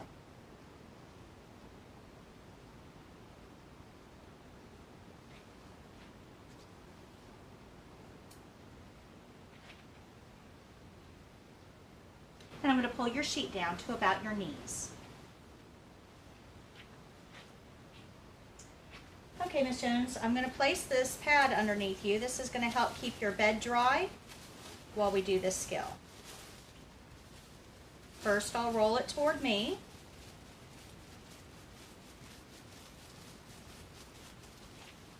And place it on the bed. And then I'll put my gloves on. All right, Miss Jones, can you scoot toward me, please? Thank you. And can you roll onto your left side? 1, 2, 3. Thank you. I'm going to be very careful, making sure that the catheter tubing rolls with the patient and doesn't get pulled on. I'm going to unroll the chucks underneath the patient's hip and have the patient come back onto their back, making sure that they don't lay on that catheter tubing. Miss Jones, can you scoot to the middle of the bed, please? Thank you. Miss Jones, can you scoot toward me? Thank you. And roll up onto your right side. 1, 2, 3. And now I can unroll the chucks to protect the bed. Come on back, Miss Jones. And scoot to the middle of the bed. Thank you very much. Okay, now I'm going to start cleaning the catheter. I'm going to roll your gown up inside the blanket. I will be exposing you, but we'll make this as brief as possible. Please let me know if you're uncomfortable. As I roll the gown in the blanket, I want to make sure that I don't grab the catheter, that we don't cause any unnecessary pulling or stress on that catheter. And now we'll cover her thighs with a towel. This exposes only the area that we're working on. I'm going to take the first washcloth and wring it out and apply soap to 4 leaves. 1, 2, 3, 4. Now I'm going to clean your catheter. I'm going to hold the catheter where it exits the body, wrap the washcloth around, and wipe away from the body. Fold that leaf over. I'm going to hold it, wrap the washcloth around, and wipe away from the body. That's 2. We're going to do this 2 more times. Away from the body. 3. And the last one. 4. I'll set this washcloth aside. Whenever we wash, we must rinse. So I'll wring this washcloth out, and we'll use it to rinse that catheter the same way we washed. I'm going to hold it where it exits the body, wrap the washcloth around, and wipe away from the body. We'll do this 4 times. 2, 3, and 4. Set this aside. Now we'll dry the catheter. Now we're going to do peri-care. We'll take a washcloth out of the basin, wring it out really well, and we're going to soap 5 corners. 1, 2, 3, 4, and the back side is 5. Okay, now I'm going to clean the peri area. I'm going to lift the catheter up out of the way with my pinky and hold the labia open while I clean down the center with the first leaf, always going top to bottom, and then we'll remove the washcloth and fold that leaf over. Now I'm going to clean down one side of the labia, top to bottom, fold that leaf over, clean down the other side of the labia, top to bottom, fold that leaf over. I'm going to clean the skin fold between the groin and the leg, fold that leaf over, and clean the other skin fold between the groin and the leg, and then set that washcloth aside. I'm going to take the final washcloth and wring it out really well, and we're going to rinse all of those areas the same way that we washed them. So I'll hold that catheter out of the way and spread the labia open, cleaning down the center, top to bottom. Fold that leaf over, clean down one side of the labia, fold that leaf over, rinse down the other side of the labia, fold that leaf over. We're going to rinse the skin fold, fold that leaf over, and the other skin fold. Set that aside. Now we'll dry gently by patting dry top to bottom and then removing the towel. Ms. Jones, I'm going to cover you back up. I'll unroll that blanket, which will replace the gown over the patient.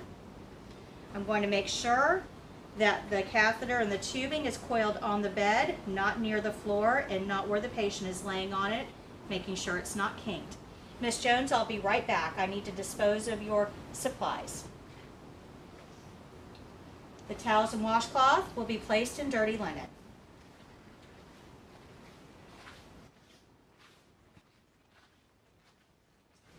The basin is going to be clean the way we clean everything else.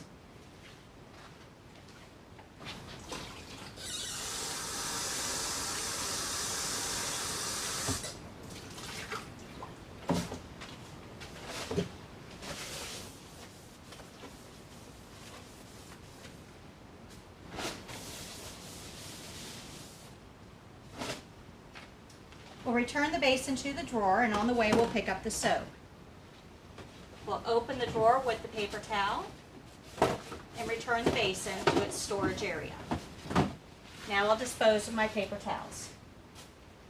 Okay, Ms. Jones, I need to remove the chucks from under you. Can I get you to scoot toward me, please? Thank you. And can I get you to roll up on your left side? 1, 2, 3. Thank you. I'll roll this soiled chucks toward the patient and tuck it under her hip. Come on back, Ms. Jones. And scoot back to the middle, making sure the patient is not laying on that catheter tubing. Okay, Ms. Jones, can you scoot toward me again, please? Thank you. And roll up on your right side. And I'm going to remove that chucks from the bed. Okay, you can scoot back to the middle. Thank you. This is going to be thrown away. Okay, Ms. Jones, let me just look at your catheter one last time. Make sure that the catheter tubing is coiled on the bed, that the catheter is not on the floor. Everything looks good. I'm going to remove the chucks from the table, and we're going to throw this away, and then I'll remove my gloves.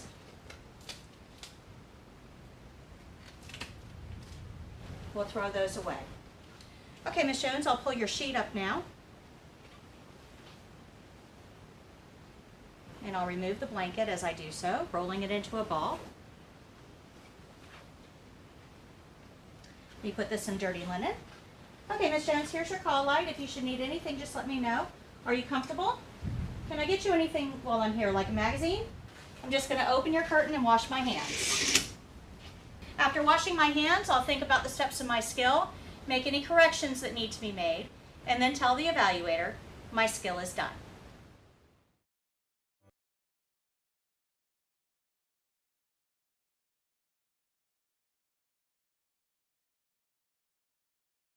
time the towel kind of touched the catheter a little bit as you're wiping me down.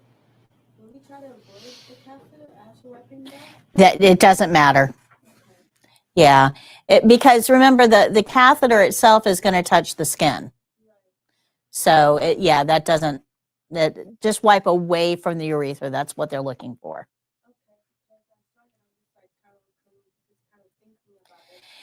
Yeah, they're not, there's always a crossover between clean and dirty, always. And remember, as long as it's on the same patient, it's okay.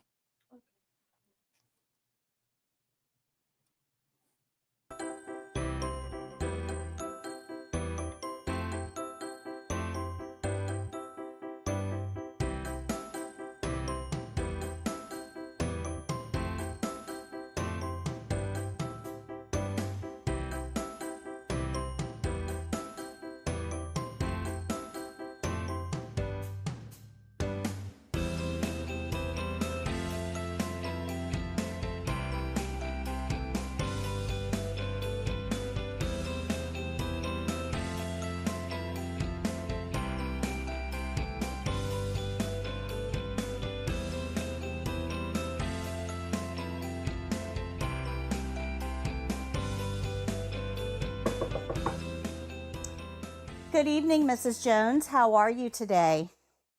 Fantastic. I need to empty your urinary drainage bag. Is that okay?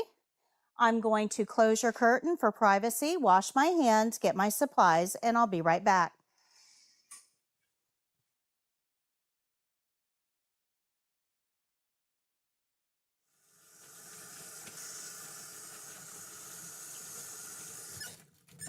After washing my hands, I'll get my supplies. We're going to start with the chucks. This is going to go on the floor under the bag. We're going to place the barrier on the floor directly under the urinary drainage bag. So we'll unfold it and we'll place it under the bag with the absorbent side facing up. I'm going to go get a set of gloves. And we're going to get the graduate container out of the drawer. You need to make sure that you put your gloves on before you get the graduate container.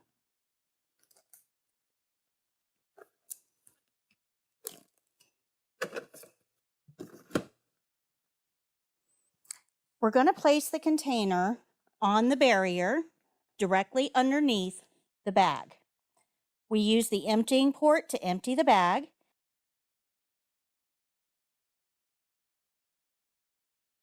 This is a T-valve. We slide it to the side to open the valve, and then we're going to empty the urine into the graduate container without letting that port touch anything.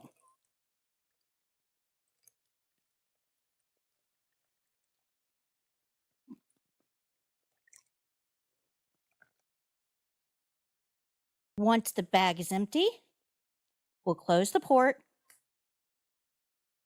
and place it back in its little house. All right, Ms. Jones, I just want to check to make sure the tubing is coiled on the bed and you're not lying on it, and that it's not coiled near the floor either, where it could become a tripping hazard. Now, I can wrap the chucks around my graduate container for safe and secure transport to the bathroom. We're going to set it down on the lid of the bedside commode and unwrap it, turning the cup around so that we can read the amount of urine that's in the cup. We need to be at eye level. It needs to be on a flat surface and on a barrier. I'm going to throw the chucks away. Open the lid and the seat and dispose of the urine into the bedside commode. I'll rinse the cup and dispose of the rinse water into the bedside commode as well. We'll close that, set the graduate container down in the sink, and disinfect it per facility policy. I'll pick it up with a paper towel, dry the inside with a paper towel, throw that away, dry the outside with a paper towel, throw that away, and one more for the drawer. Okay, Miss Jones, I'm just going to return this to storage using a paper towel to open the drawer and closing the drawer. We'll throw those paper towels away, and then I can remove my gloves. You take a peek at your tubing just one last time. Everything looks good. Are you comfortable, Mrs. Jones? Is there anything else I can get for you while I'm here? No? Would you like a magazine before I go? Your bed is in a low position. Your environment is clean. I'm going to open the curtain. Here's your call light. If you need anything at all, just press that red button. We'll be happy to come back and assist you. Thank you very much. I'm going to go wash my hands.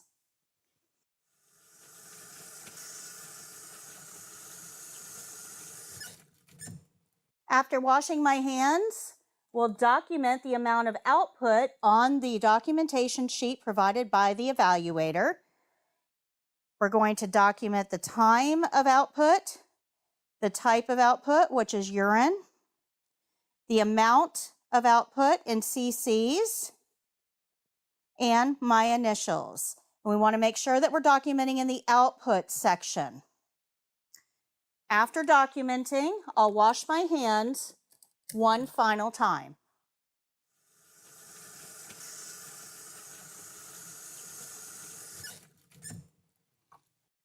After washing my hands a final time, I'll review the care plan, make any corrections, and then tell the evaluator my skill is done.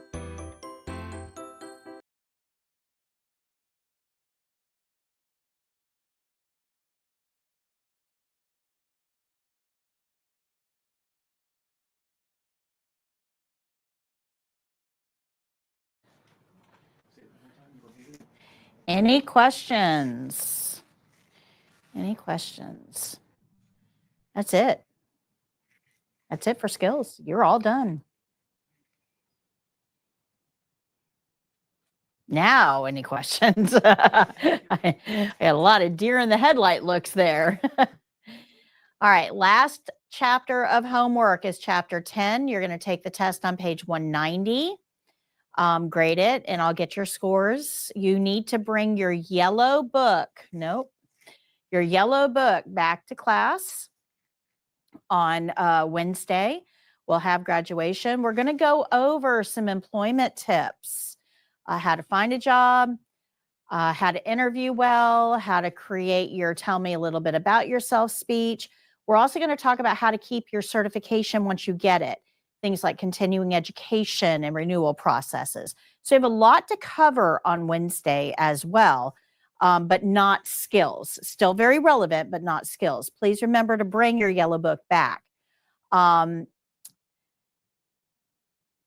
Be in your class t-shirt as well, because I do take a class photo. We put that up on our social media. We don't tag you. You can go in and tag yourself or share it to your page or whatever you want to do. But I don't tag students because I don't know who's in the witness protection program or whatever. So... any last questions for me? It's not about, this, but I was gonna ask, about the scrubs. You have a shop, right? We used to. We liquidated it in December. Yep. I no longer have uniforms. So when you go interview, you can wear professional clothing. Business professional is perfectly okay for any interview position. If you have scrubs, you can also wear scrubs. And we'll talk about that a little bit more on Wednesday, what to wear to an interview. There's a couple of caveats to that, but scrubs are okay if you have them. We don't have a dedicated uniform store here in the county anymore now, but Walmart has scrubs, Bell's Outlet has scrubs, ABC Medical in Hudson. There's also Green River up in Homosassa, and they just expanded again, by the way. So yeah, so there are, some places outside of our county. So you said we need to know all the extensions, the movements and stuff. So for the test, all we need to know is flexion. Right. The flexion extension is up, down, in front. Yep. Abduction, adduction is side to side. Rotation is around. That's all you need to know for the test.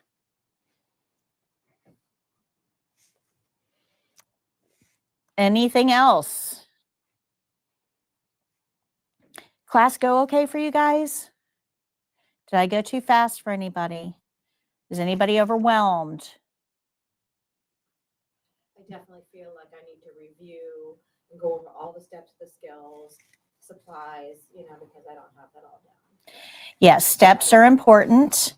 Supplies are important as they relate to the steps. Yeah. So one of the things that I always recommended to students is when you're watching my videos, watch for a couple of seconds, pause the video, write down the step. Watch for a few more seconds, pause the video, write down the step. Once you get the video done and all the steps written down, then compare it to the step-by-step instructions in the book. You writing it has more impact than just reading it. It helps cement it in short-term memory. But then, once you've done that, then I want you to write down the steps without watching the video.